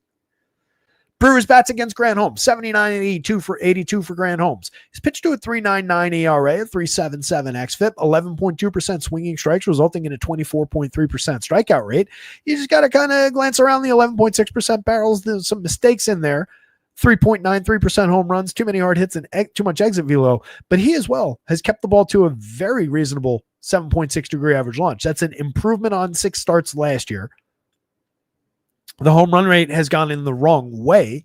That's because of the barrels that he's allowed and the mistakes that have gone with it. So when he makes a mistake, it gets up and travels out of the ballpark. But he's been mostly effective throughout the year.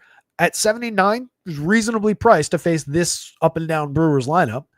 Last time out, 3 earned runs over 3 1/3, struck out just 4, walked 2, gave up 4 hits to the Diamondbacks. Very good team there. 5 2/3, a 3-run ball, but struck out 9 against the Red Sox. An effective DFS start on a cheap day. 7 innings of 6 strikeout ball, 1 run on 6 hits against the Pods. That's a pretty good start against the Pods. 5 strikeouts, 4 walks, though. 2 earned runs over 6 against the Red Sox at Fenway. It's got a lot of upside. Another 9 strikeout game against the Dodgers of all teams.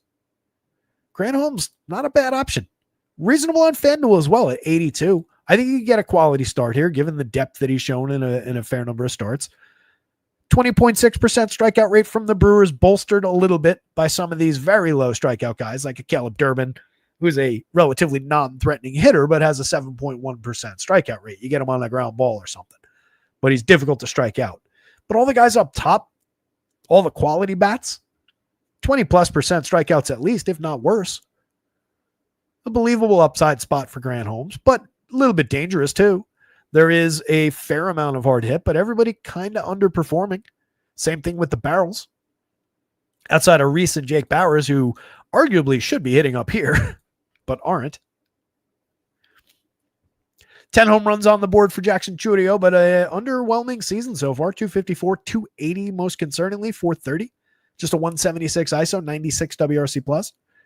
Bryce Turang, 15 steals, a 350 on base, 352 xWOBA. Does not hit the ball hard at all. Needs to continue succeeding via BABIP.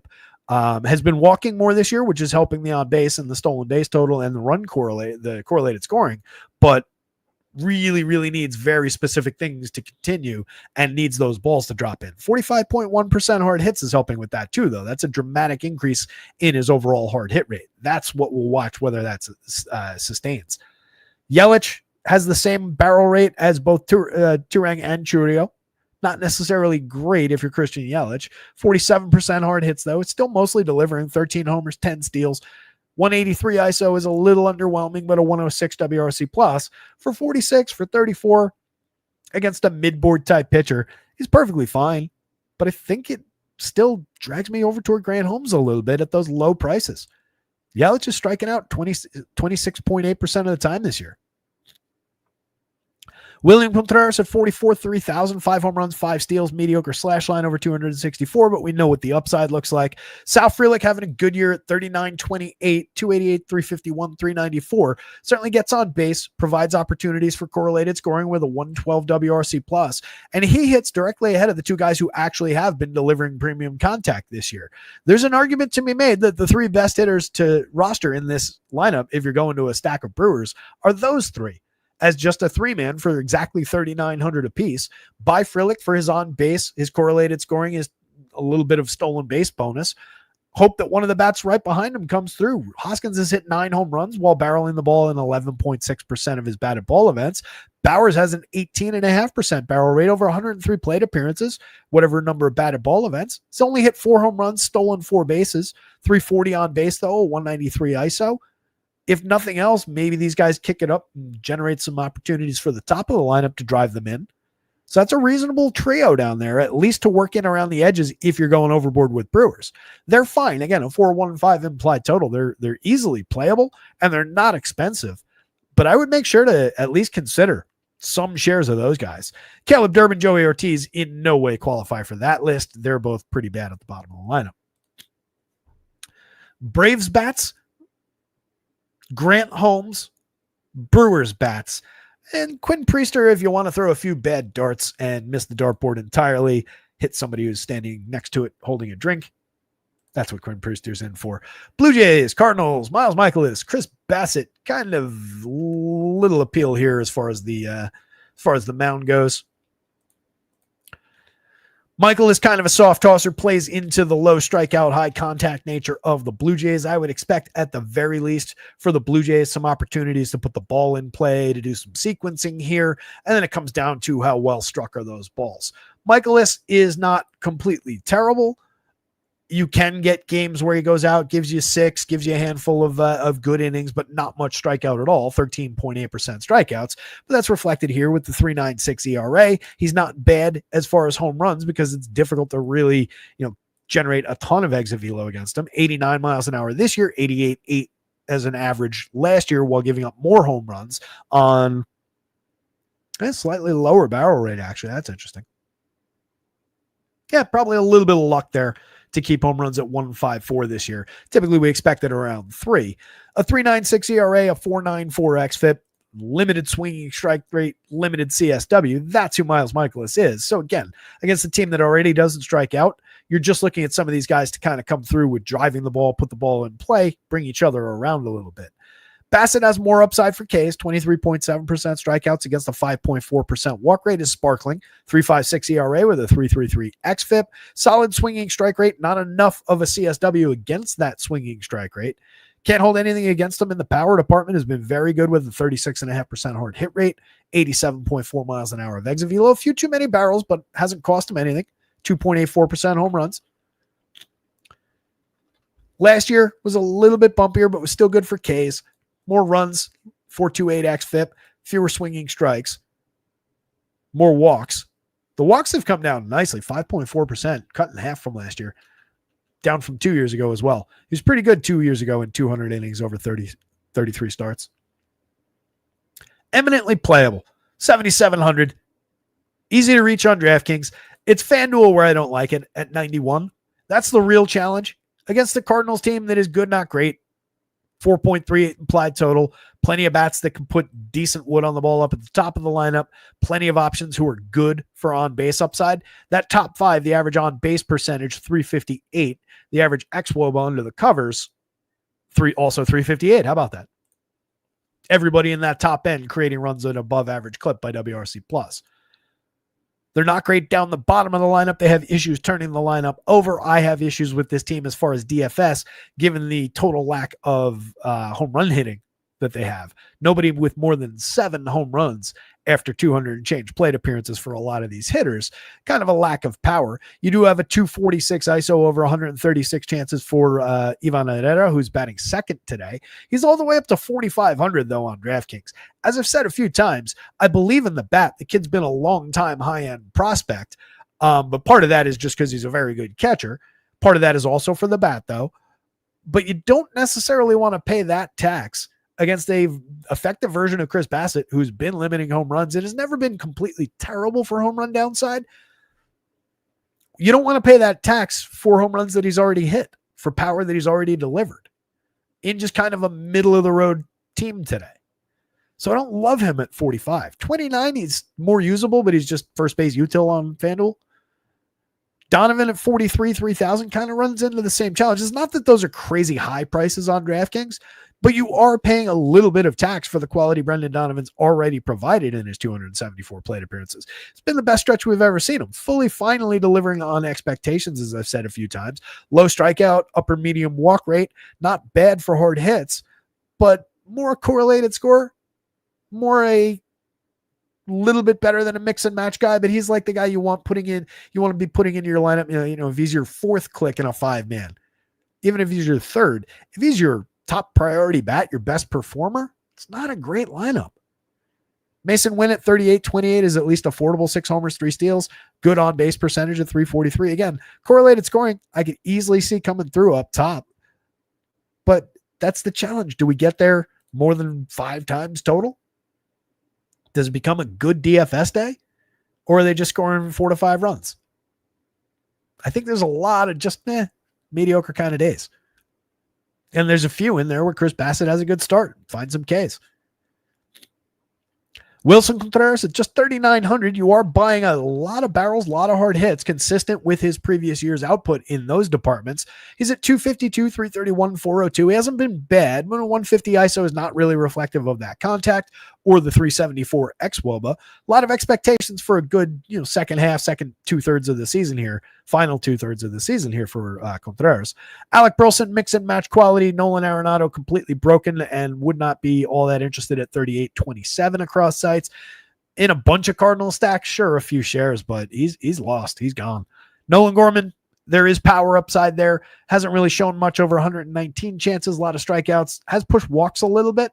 2 home runs on the board, just a 137 ISO, and not really making killer contact. 9.9% barrels, a little bit light for him in a small sample of batted ball events. Pedro Paz is just here. Victor Scott just steals bases. On the Blue Jays side, if you're chasing some of that contact against Michaelis, you want to be doing so with starting with a fairly cheap Bo Bichette, 4,031, 269, 314, 423. Greater runs 8% better than average. A better xWOBA than his line would indicate. He has hit 8 home runs. Nice little return to form as far as the power output. 9.5% barrels, 50.2% hard hits. There's a lot to like about Bo Bichette's first 300 plate appearances of the season. Addison Barger has been surging lately. 7 home runs, good slash line, 14.5% barrels, 52% hard hits. Alejandro Kirk putting up very good numbers as far as the barrels and hard hits himself, and it comes with just 10.1% strikeouts, 6.7% walks, so a ton of balls in play from a $3,400 catcher against a guy who doesn't strike anybody out and allows nothing but balls in play.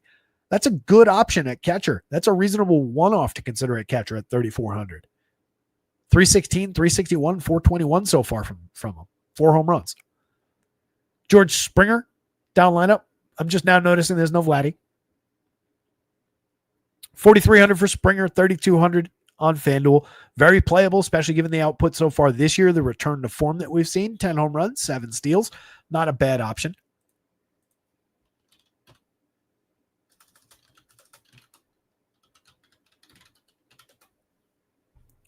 Is Vladdy hurt or just out of the lineup?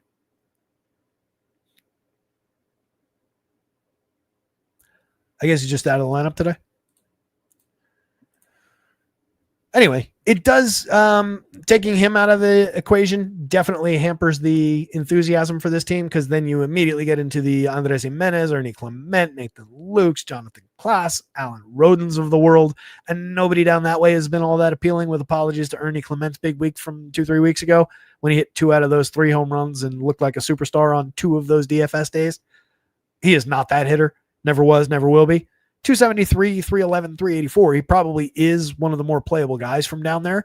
Luke's hasn't been bad over 143 chances. He's hit 4 home runs, 5.6% barrels, though, 34.6% hard hits.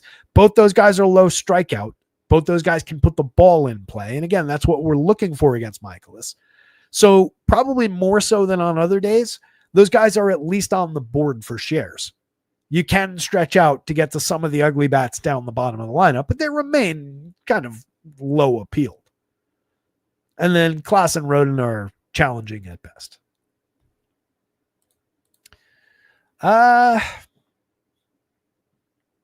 Chris Bassett on DraftKings at 77. Whichever of these two teams ranked higher on the stacks board, I think it was the Blue Jays. They say Blue Jays, then Cards, then Chris Bassett at 91 on FanDuel, and then Miles Michaelis at the bottom. You can throw the Michaelis dart, but just have low expectations. You're only just trying to buy a few clean innings with a low strikeout total. White Sox and the Astros, both these lineups are in. Shane Smith, as mentioned at the top of the show, has been kind of respectable this year. Not what I would call good necessarily, but also by no means bad. Having a bit of an impact on the Astros projections today. Bit of a challenge to get the Stros where they need to be. They're pulling a 4.26 implied total, again, on a slate where like everybody's kind of in that range. What's interesting, though, is the limited strikeouts, or the limited home run upside that they're showing. There are some strikeouts in this version of the Astros lineup, 21.6%.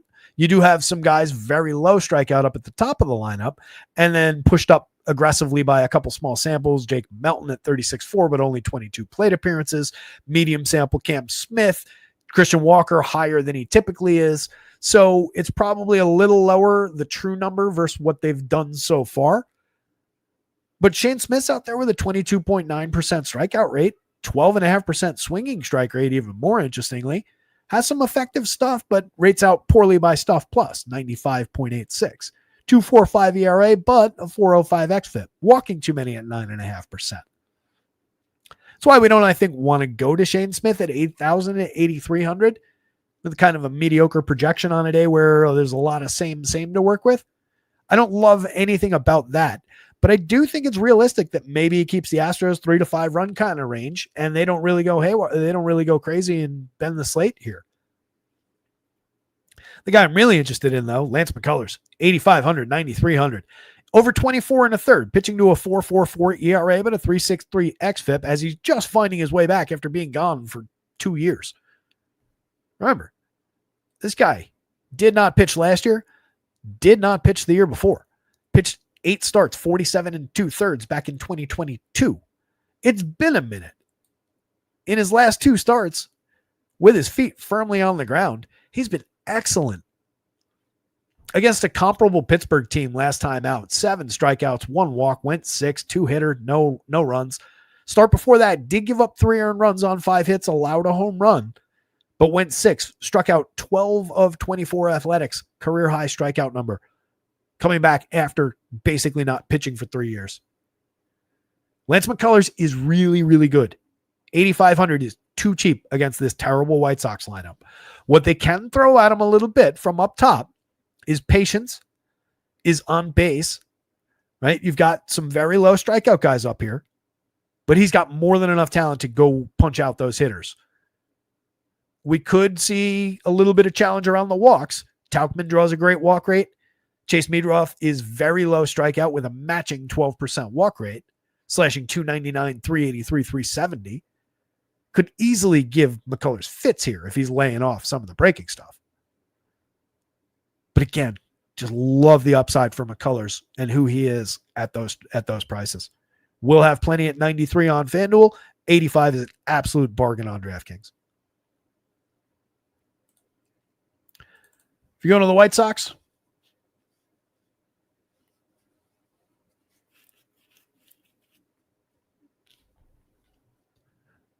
John Hansa pointing out Ozuna playing through injury, playing through a hip tear. Not really impacting his numbers all that much. So, I mean, it's down somewhat from like the absurdly good season, but the contact has been there. A lot of the quality is definitely there. I don't think that they should have priced him down as aggressively as they have, if that's the reason why. But that's a fair point. I hadn't caught that. So if you're going White Sox against McCullers, you're just gambling, you're rolling some dice, and you're hoping that the downside comes through.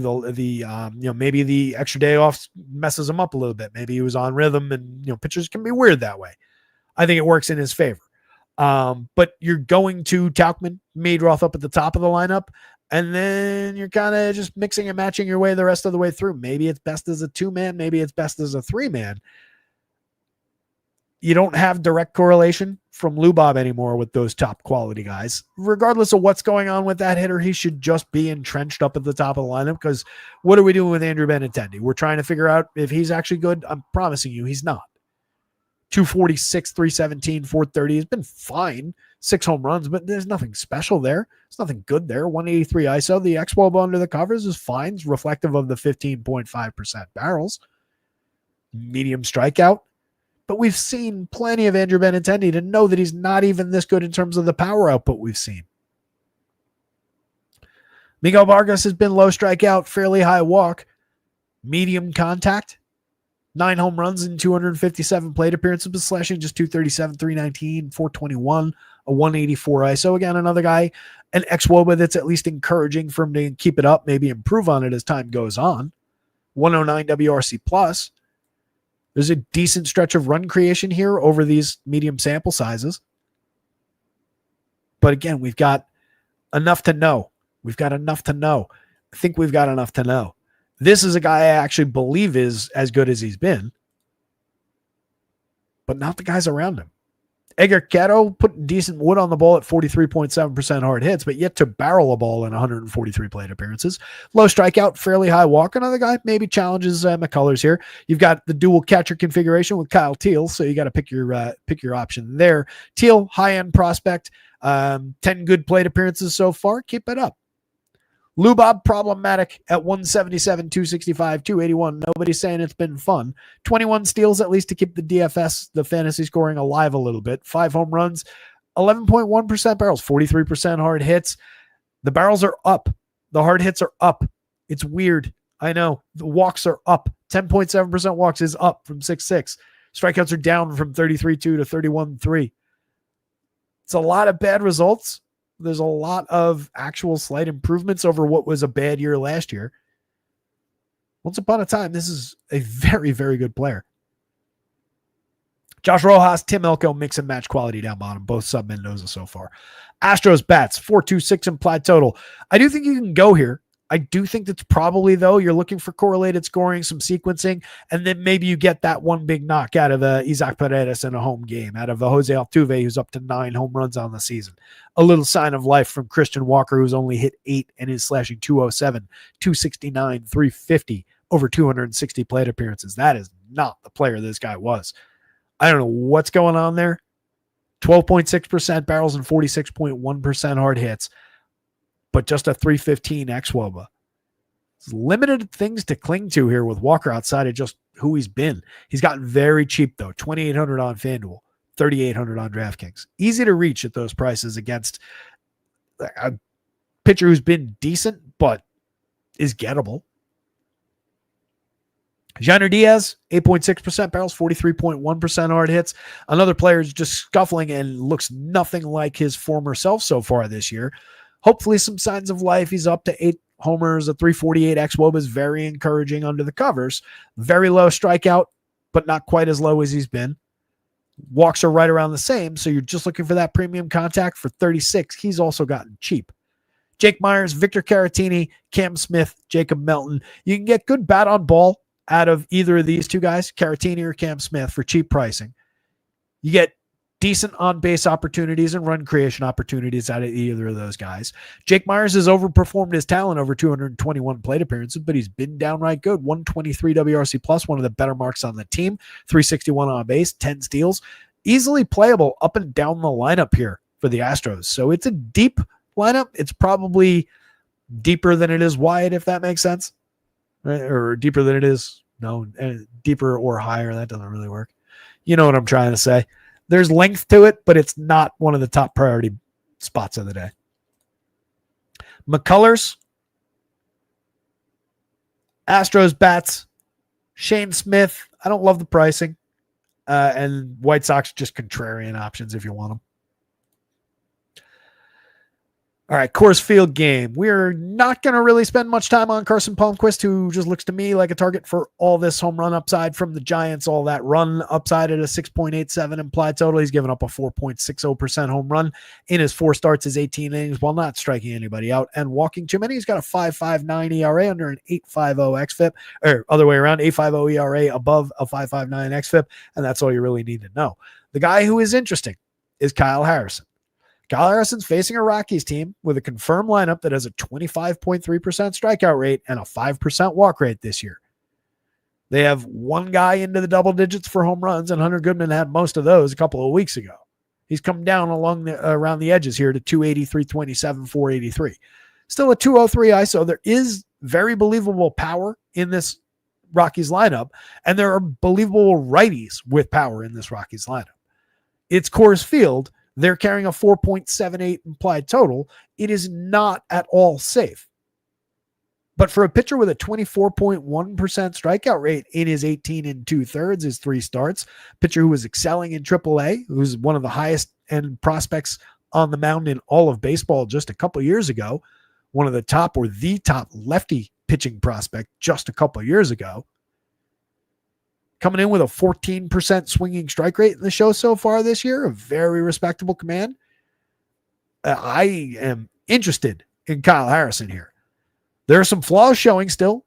Too many barrels, too many hard hits, too much exit velo on a fly ball trajectory. Hasn't cost him what it will in this ballpark if that comes through. As mentioned at the top, rough last time out against the Padres, where I would not have been saying we want to use him. I hope we didn't talk about him that day. I don't think I would have. 4 1/3, gave up 5 earned, 9 hits, 3 strikeouts against that low strikeout Padres team. That makes a lot of sense. 5 strikeouts, 1 hitter over 5 innings, 18 faced against the Marlins. Struck out 5, walked 3 in just his second start of the season. First start just went 4 innings, was just getting stretched back out, but struck out 4 Nationals. A lot of home run, but only 2 earned on 5 hits. Not bad. The rest of the innings were decent relief work. 2 earned runs over, what's that? Like 6 2/3. Kyle Harrison is talented. He's not projected like crazy here. I think he can hit these marks. At 66, 7,000, I think he is priced extremely effectively to work with it and try and find out. Probably a spot where you want to grab at least a couple hedge stacks of Rockies, but I don't think it's nearly a 1-for-1. It's probably like a 5-to-1. There's more upside in Harrison at those prices. He doesn't need to be perfect. A couple earned runs is fine at those prices. As long as he finds a few Ks along the way, as long as he works his way through 5 innings, qualifies for a win bonus, team should deliver the win. There is a lot of upside on Kyle Harrison. He is a talented kid. No safety. Could go completely tits up. Giants lineup is in. They're obviously the major appeal here. Some good right-handed power to throw. Palmquist. Young-Hoo Lee in the leadoff role, and then a string of hard-hitting righties. That works really well. 5,034 is reasonable for Lee. 6 home runs, 6 steals, a 330 on base, 116 WRC plus. You get scuffling Willie Adames, but he's at least got a 9.8% barrel, 42.2% hard hits that are at least winking at last year and the year before's numbers, saying like, hey guys, I'm like you, aren't I? Come on, let me into the club. 10.8% walks is exactly the same as last year. 26.9% hard hits, not too far off the mark as far as the strikeouts go. 5 homers, 3 steals, but a very poor slash line. Just a 111 ISO, just a 290 xWOBA. There's so much bad, it is outweighing the good. But in Coors Field, for 4,400, just give me the history. Give me the contact that he's already making this year against Carson Palmquist. I'll take my chances. 36 on FanDuel is more fully priced. Elliot Ramos checking in at 48 on DraftKings, arguably a couple $100 cheap for a Coors Field game against the lefty. 4,400 on FanDuel has got it more correct. He's hit 11 home runs this year, 190 ISO, 349 xWOBA, 12.3% barrels from the right side against the kid giving up a 12.9% barrel, 4.60% home runs. Love Elliot Ramos at 10.71 in the model. At our Encarnacion, 2 spots later at 10.80. In between, Wilmer Flores, very believable for upside. Has always put good wood on the ball against lefties. Low strikeout, medium walk, 8.45 in the home run model for him, first and third eligible. I don't love paying $4,800 for Wilmer Flores, 35 on FanDuel. It's challenging, but there's so much benefit with nearly a 7-run total. It's a very obvious spot. No Matt Chapman is a bit of a ding for this lineup. Makes Wilmer more appealing not to have him. You've also got multiple first basemen looking down the lineup. Dom Smith, Casey Schmidt. Between the two, I'd probably rather have Schmidt. He hits the ball a little bit harder. Dom Smith has had his chances at the major league level, has always been substandard around replacement level type performance. Patrick Bailey, Tyler Fitz at the bottom of the lineup. I think Fitz is the guy I'm most interested in after Encarnacion. Probably would just go down to the bottom of the lineup, grab him for some wraparound shares, bring him back to the top. Obviously, at Coors Field, you do want to include some of these 3 bats in your stacks, but you probably don't want more than 1 in too many of them. A couple lineups with 2 on FanDuel is fine because you got multi-position there, and you can dance around the fact that all 3 of these guys share a common position or 2. On DraftKings, not so much. I would say Patty Bailey's probably still more appealing than either of the first basemen. So Fitz, Bailey, Schmidt, Smith. Basically reverse order of the way they appear in the lineup. If you're going to the Rockies bats, Jordan Beck's definitely a strong consideration. Pick him up against the lefty. You're hoping for a little bit of the walk to come through. You're more hoping for the premium contact opportunities from the right side. He's had 8 home runs in 215 plate appearances, also has a 218 ISO, 13.9% barrels. So we're seeing some extra base hits. We're seeing some home run quality. Kyle Farmer is a mix and match quality player and not that much more than that. We don't love him hitting second. It's better when he's sneaky down lineup. People will go to him here because he's cheap hitting second at Coors Field. And he typically isn't going to pay that spot off.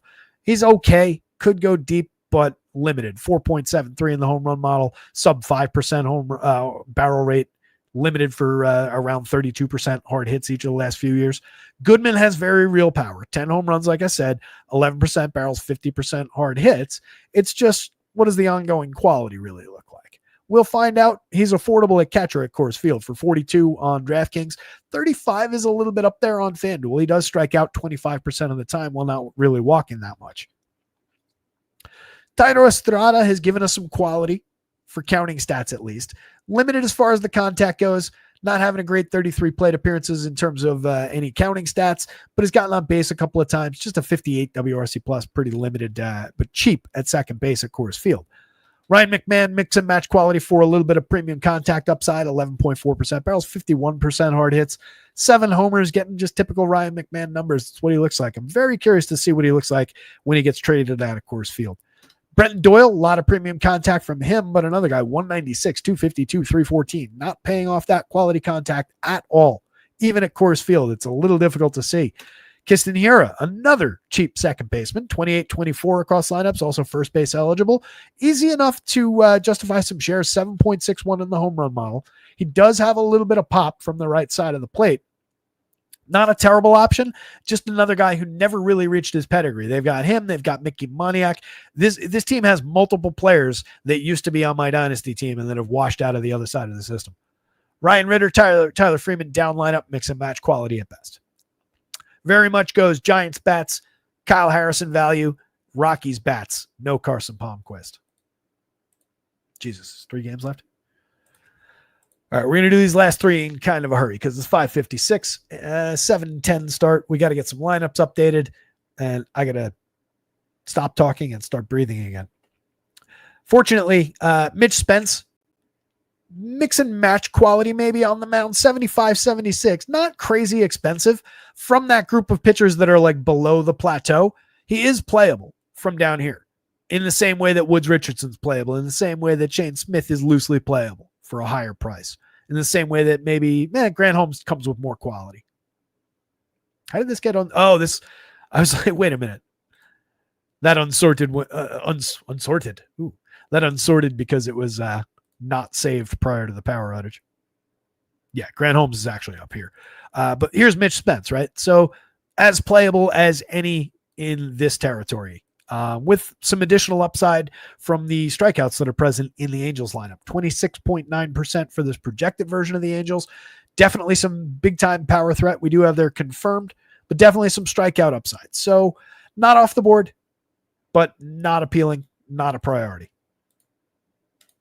Jose Soriano, 7,079, striking out a disappointing 16-4 this year, walking 11.7. He's pitched to a 4.11 ERA, a 3.90 xFIP, not problematic in those areas, and he pitches to a negative 3.5 degree average launch. So he has an impact on power.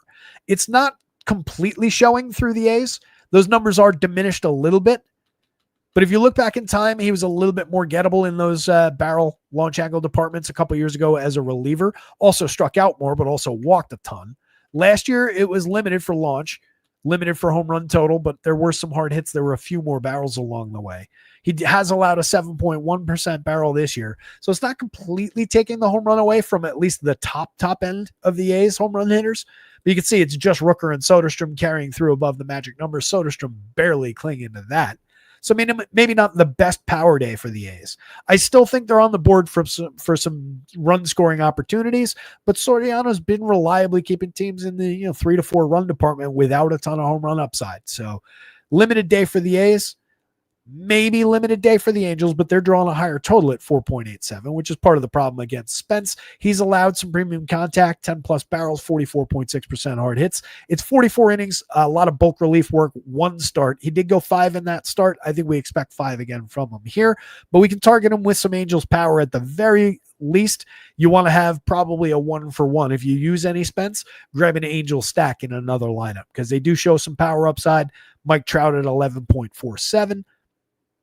Several guys through the middle with Taylor Ward, Jorge Soler, Logan O'Hoppe, a surging Joe Adell.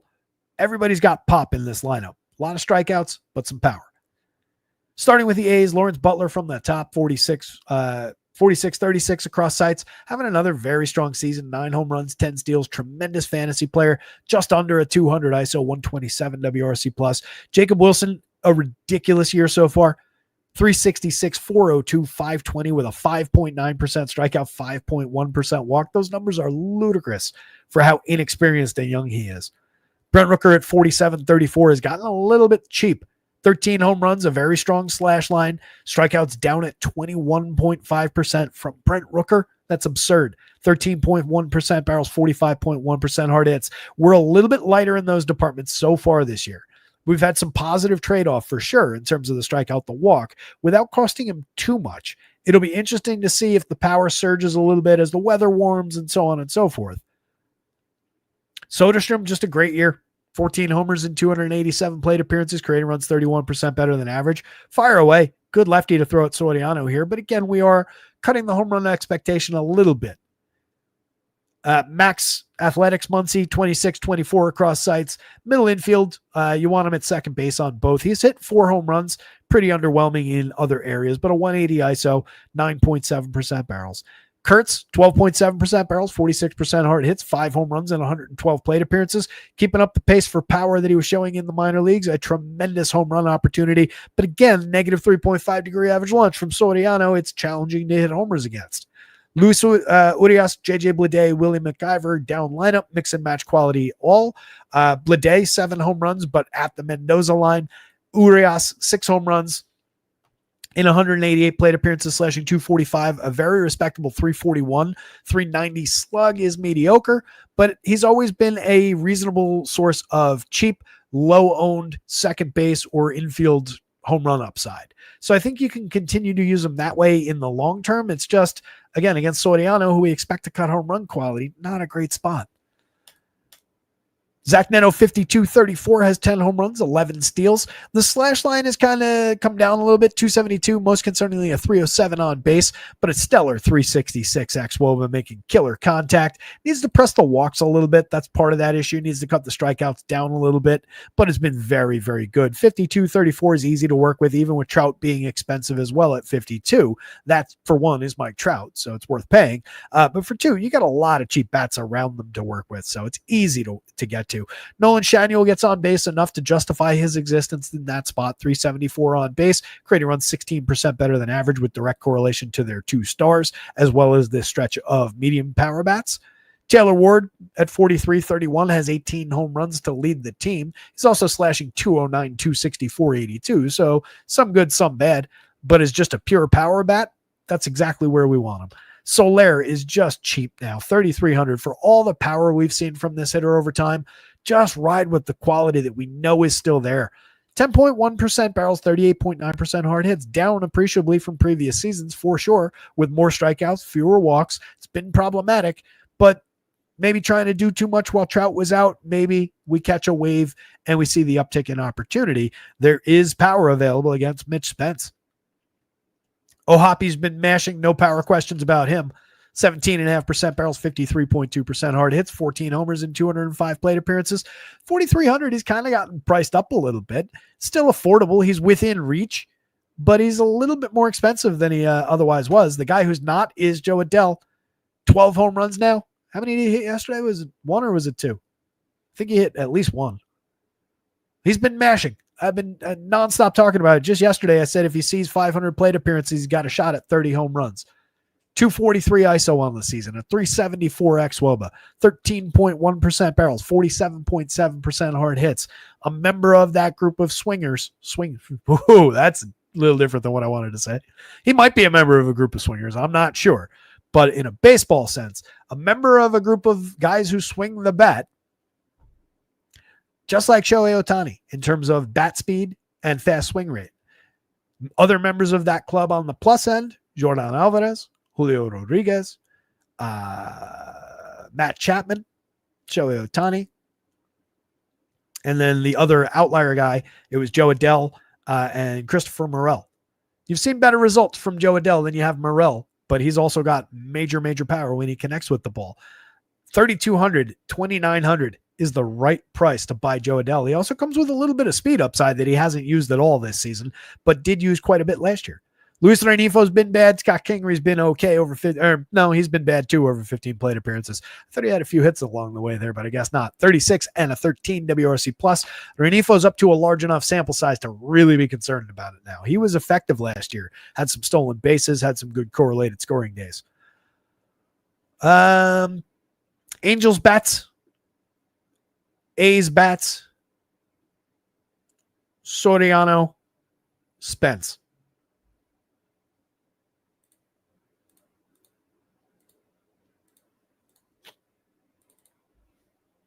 Monty caught it. Those LA swinger clubs.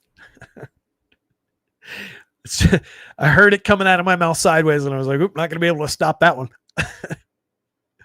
Matt Sauer. I don't think we're playing Matt Sauer here, guys. Dylan Cease, very much in play. 8,400, 8,600. Pitching to a 29% strikeout rate. A 4.72 ERA has been a little bit problematic. Kind of reflects the 11% barrels he's allowed. He has always been a bit of a fly ball pitcher. 38.5% hard hits, 88.6 miles an hour of exit velo, not problematic. A 3.22 xFIP is shining underneath the ugly ERA. He's walked a few too many guys on base at that 1.31 whip, but is tremendous in terms of strikeout stuff. 15.9% swinging, 29.9% CSW this year. Tons of upside for your money from Dylan Cease. This version of the Dodgers lineup, you can't look at that average because it's pushed up by a couple high strikeout rates at the bottom. There are plenty of guys who are very, very good at avoiding strikeouts in this lineup, but there's also gettable hitters. The problem is all those gettable hitters like Max Muncy come with A, a ton of walks, which could easily exploit Dylan Cease here, and B, a ton of power and a ton of premium contact. This is a very high danger spot for Dylan Cease, but all of it is baked into the 8,400. The 8,600. He is cheap enough to justify playing him like he was facing the Tigers. Good team, more strikeouts. I wanted to give you somebody like in the middle. I didn't want to say like White Sox because that would be aggressive. But you could play him here given the discount a little bit more aggressively than just your any given matchup against the Dodgers might suggest. Sub 4 implied total for the Dodgers. How many times have we seen that just overall this year? It's not many. Padres bats definitely in play against Sauer. In 20 2/3 of one start, he's pitched to a 16.7 strikeout rate. Not that many walks in his saving grace. 3.05 ERA, 3.71 xFIP, but plenty of contact available. These pods very good at putting the ball in play, sequencing, generating hits. They have some power, but that's not the full nature of their game. They create runs, they steal, they scratch out runs. So it's a good matchup for them. I kind of am intrigued by them while having them still a little bit suppressed maybe compared to other good teams because I do think they're top heavy. If you're going to the pods, we don't have their lineup. We do have the Dodgers lineup.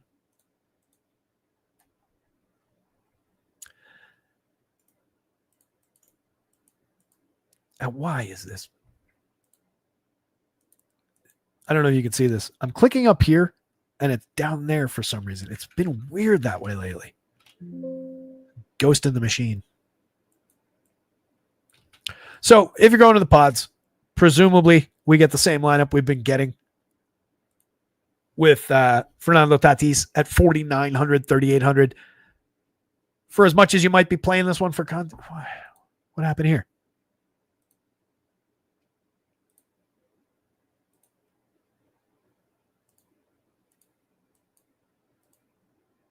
So weird. As much as we might be looking for some contact upside against Sauer, we're getting major premium contact upside out of Tatis for a very cheap price on DraftKings, a very affordable price on FanDuel when you connect him in with Luis Ariz and all his on-base skills, his contact ability, light hitter, but 1.9% strikeouts is absurd, 4.7% walks. That's just amazing, amazing numbers. Puts up strikeout numbers like Tony Gwynn. Manny Machado at just 46.37. Expensive on FanDuel, not so much on DraftKings. DraftKings not caught up with the 320, 382, 516 of it, the 10 home runs, the 155 WRC plus, the 404 xWOBA. Machado's carrying a 899 OPS right now, and he's only 4,600. Jackson Merrill at 47, kind of light for his quality as well. 299, 337, 471. He's a tremendous option in the outfield. Definitely appealing at these prices. If you just top four that, you're already just at 4,400. And now you get to Gavin Sheets and Xander Bogaerts, who continue to. Sheets has been effective this season and pretty decent home run total with a little bit of appreciable power. And Bogey is stealing bases, getting on base at a somewhat effective clip while being a little bit limited overall by WRC plus in run creation. Low strikeout, high walk. He's been at least providing some DFS days for a very cheap price to fill out the middle infield. I prefer him at second base on FanDuel than at shortstop, which is a more high-end position overall, but he's playable there. But point being, you get either one of those guys. So use sheets, and you're at 43 apiece for the top 5 to face Matt Sauer. If you want to go further down the lineup, I don't really like the idea of going to the Tyler Wade's, Martin Maldonados of the world. Between the two, I would probably take the crapshoot Martin Maldonado home run hunt and just kind of go like this. And now I'm bringing that top 4 price down to $39.80, so $4,000 a man for a stack that's Tatis, Arraez, Machado, and Jackson Merrill, plus the oddball Martin Maldonado home run. He's only hit 2 this year in 92 plate appearances. Last year, he hit 4 in 147. The year before, he hit 15 in 407. You do get occasional quality bat on ball from this nothing hitter at the bottom of the lineup. And when it happens, he's in 1% of all lineups, even where you have to play catcher, where he costs $2,100. I'll say all this and he won't be in the lineup today. 8.6% barrels is right in line with the guy who hit those home runs. And not that 4 is a good total last year, but hit those oddball home runs and always has. A lot of strikeouts, no real walks, tons of zeros. But if you're just looking to bring these prices down even further than they already are against a gettable enough pitcher, there is upside. On the Dodgers, it's the usual suspects. Ohtani, Betts, Freeman, superstars all. Very difficult to put them all together, but they're not impossible. Even that as a 4-man is $54.75. So again, extremely, extremely expensive. But if you were to go, let's say the top 3 and skip Teoscar with apologies and take Max at 39 and then Rushing at 31. Now I'm down to 4,800. And I get Max Muncy. I get one of the best catcher prospects in baseball who over 34 plate appearances has hit a home run, has a 13.3% batted ball barrel rate in his batted ball events. And then I get Ohtani, Betts, and Freeman up top. That is not a slate breaking price, a lineup breaking price, whatever you want to say. 48 a man. You can get away with that across 5. You can obviously make your choices up here. If you leave Ohtani out of the equation, which obviously has its challenges, but you go that route, you get Max and then Pajas or Conforto against Dylan Cease. I'll take my shot with Conforto and all his hard hits. 3,000. I'm at 44.60 a man. Workable. Very, very, very workable. Ohtani has 23 home runs and 11 stolen bases if you needed an update. 447 ex-Woba. Mookie, 9 home runs, 5 steals. Still kind of mired in, not mediocrity because it's still a very good year so far, but not quite up to his usual standards. But everything else about his game, the low strikeouts, the fairly high walks, even the contact is not crazy far off the mark from last year. It's well off of 2 years ago, but he's fine at worst. He's still creating runs 22% better than average. The 355 ex-Woba tells us things will be fine. Freddie's been tremendous, every bit as good as he's ever been. 351, 418, 591. Teoscar has 10 home runs on the board, carrying a 222 ISO. Substandard on base, but a 350 ex-Woba should push that up a little bit as he finds a little bit more success on some batted balls. Hopefully he finds a little bit more of his previous walk rates. Muncy's a tremendous 3 true outcomes hitter. Never stopped being one, even though some of you chose not to believe anymore. Still very cheap at 39. Whoever's making the prices at DraftKings still doesn't believe. 9 home runs since he got glasses about a month and change ago. Has been murdering the baseball and looking every bit the part of Max Muncy. This version of Max Muncy from the Dodgers. This Max Muncy. Andy Pajas, mix and match, no, better than that. What am I saying? 12 home runs on the board, 293, 33, 492. I was skipping ahead. Tommy Edman is more mix and match quality. Michael Conforto gives you a little bit more upside than that. 9.5% barrels, 45% hard hits. It's just the results that have been lacking. Only 3 home runs, 173, 12, 269, but they continue to give him chances. High quality lefty bat who used to be a much better hitter overall than this and has plenty of signs of still being that guy, a 336 ex-Woba. We've just seen some poor results. It could turn in a hurry, and you want to be early on it when it happens. Rushing is very playable. Edman is very playable. It's a 9-man lineup. Edman normalized at 249, 282, 459, those same 9 home runs that he had earlier. Dylan Cease, Padres bats. Dodgers bats. No Matt Sauer. Last game up. I said I was going to do the last couple games fast. I think I spent 15 minutes on that game. Stack the Diamondbacks aggressively against Logan Evans. They have the second highest total on the slate and the highest non-course total in a home game that should play up offense in a big, big way. You have Corbin Carroll to work with at the top of the lineup. You have today's home run pick of the day, Mr. Ketel Marte, who's been crushing the ball. He has 12 home runs. Carroll's got 19 and 10 stolen bases. They're getting on at a 339 and a 415 clip, respectively. If you get Geraldo Perdomo in the three, we have this confirmed lineup, and you do have Perdomo in the 3 spot. He's been getting on base like crazy. You have 3 phenomenal table setters ahead of the heart of power that this lineup has in these 2 bats. Both those guys also above the magic number. These 2 guys happen to be excellent home run hitters as well, but when they're not going deep, they're getting on base and delivering for these guys. Everybody in this lineup outside of Alec Thomas at the very, very bottom has a WRC plus that is well above average.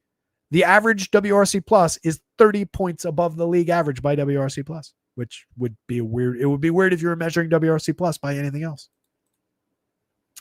Junior Suarez, 47-32 with a 12.12 in the home run model. He's at 18 this year. He's got a 278 ISO. Masher of baseballs, 4 years. Definitely want some of him in my lineup. 3,200 on FanDuel is honestly very cheap. 3,200 for Josh Naylor. These guys are going to be really popular, but it's entirely justified. Naylor at 43 on DraftKings, way too cheap. Hit his eighth home run to win the game, 290, 346, 457, a 347 xWOBA, 123 WRC plus. Maybe he's lost a little bit in barrel, but he's gained in hard hit. He's cut strikeout. He's been tremendous for this team. Lourdes Gurriel has lost a little bit in terms of the ongoing quality, in terms of output, in terms of results, but he's cut strikeout. He's pushed walk a little bit. He's barreling the ball a little bit more. He's hit 9 home runs. He's got a 101 WRC plus. He only costs $35.28. He's a nice, easy way to gently average this pricing down from the top end, right? So if you're going Carroll, Marte, I'll skip Perdomo and take these 2 and then go to Lourdes Gurriel, and I'm at $47.40 a piece for the 5-man. It's, again, expensive. It's like the Dodgers, but it's not impossible. If you go with 2 of these guys down here, you do have high-quality bats to work with. So let's say we wanted to go 1-2 Suarez. I'll do it the cheaper way, and I'll take Naylor, and people might do that more commonly. This is actually probably the more common way this gets built, because of the perceptions of Naylor given the average the on base being the better hitter. I prefer Suarez. But those 3, then let's go Pavin Smith. Nope, I'm using a first baseman already. All right, so we will go Suarez. Maybe that won't be the most common way to do it. Actually, you know what? No, we can do it this way. Naylor, Gurriel, and then I would take Gabriel Moreno and take the high quality catcher bat. $44.80 a man. So again, a lot of usable parts going down the lineup, given the high quality on base that you get out of everybody down there. Peyton Smith's getting on at a 398 clip. Moreno's on at a 335 this year with sustainability over time. Alec Thomas has been the only downside, and he's at 260, 300, 367. Those aren't terrible numbers. 2 homers, 3 steals, and 181 plate appearances. 8.6% barrels, 43% hard hits from the left side against Logan Evans.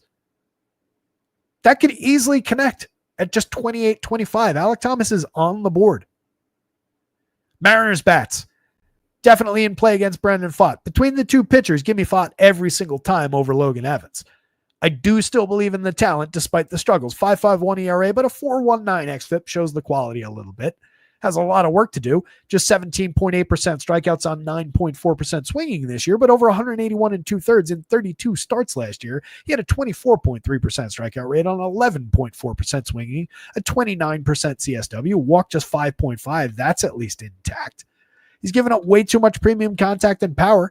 That was a flaw last year that he kind of wrangled. It was more an issue in 18 starts 2 years ago. He just kind of reverted back to that form when he first came up and hasn't really been able to fully wrangle it and sustain it so far this year. But he's got tons of ability against the Mariners team that you can get for strikeouts from time to time. I wouldn't completely write him off at 73, 78. He projects out okay. He's in that mix of pitchers that are playable, but not overly appealing. Mariners bats have tons of upside, as I was about to say. You have 3 guys above the magic number for home run power, given all the premium contact and all the power and home runs that Brandon Pfaadt has been allowing this year. Love the upside for Cal Raleigh to go deep for the 27th and maybe even 28th time today. Rowdy Tellez is somebody you should not sleep on from the left side, hitting 6th. He's got an 11.92 in the home run model. He's hit 9 in 161 opportunities this year. He's carrying a 208 ISO at 346 xwOBA, 16.1% barrels and 49.1% hard hits. And then you get high quality around those guys that are just, major home run bats. Julio, despite his underperformance so far this year, is squaring the ball up at least effectively, still carrying an 11.32 in the home run model. He's hit 10. He's stolen 11 bases, 344 xwOBA under the covers. JP Crawford getting on base at a 402 clip ahead of all the power, setting the table quite nicely. He's also hit 5 home runs, delivering on a lot of quality this year. Jorge Polanco at worst, mix and match quality with a lot of upside for more.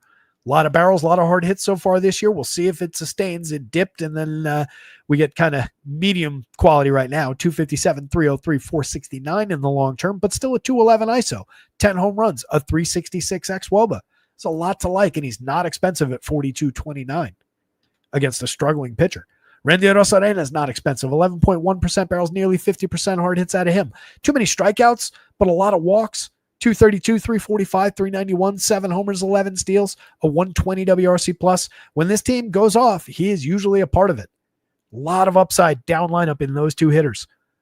Miles Mastrobuoni, Cole Young, Ben Williamson, mix and match pieces at the absolute best going down the lineup. Nobody above average by WRC plus. 2 home runs between them in nearly 300 plate appearances. Not a lot to see down lineup if this is the configuration you get. Diamondbacks bats, Mariners bats, Brandon Pfaadt darts, and no Logan Evans. That is your 11-game slate, my friends. Bunch of people still here hanging out. 2 hours, 18 minutes, not including the time we lost, I don't think, from the power delay. What can we do? Or maybe it is. Yeah, we started at 4, so right around there. Let me get out of here. Bean Dude saying, I try not to think about the past, but still have Angels PTSD and hate playing them in stacks. You're missing out. There's so much power in that lineup this year. They're all cheap. They're very, very easy to get to. You're definitely missing out, but I get you. It's difficult. You got to have a short-term memory for this, especially for baseball. Especially baseball. All the sports requires a short-term memory. Because as the famous saying goes, if you succeed 30% of the time in baseball, you're going to the Hall of Fame. Monty, thank you, buddy. Appreciate you. Power, thanks for the note. Nathan Luke sounds like he scratched from the Toronto lineup. I'll make sure to update that. I'm going to grab all the confirm. I'm going to get them up on the site. We got about 50 minutes till lock. So with that in mind, I'm going to skip over the wrap up on the pitching board here. Still love Kyle Harrison at the discount at Coors Field. Absolutely love Lance McCullers against the White Sox. The top 2 are obvious. Dylan Cease against the Dodgers, a lot to work with. And then that big plateau where it doesn't cut off until like Shane Smith down there. It's really interesting. Really interesting day. Good luck out there tonight. Somebody go win something. Share the results when you do. Pop into Discord. Check out rotoscouts.com for all your needs under $1 a day. Not all your needs, but all your DFS needs for all the major sports, every main slate. So check that out. Follow the @rotoscouts Twitter handle. All the other good stuff. Our guys over at acemind.io. Give them some love for sim and optimization needs. Promo code rotoscouts all in caps. 20% off your first month. Get there. Good luck. See ya.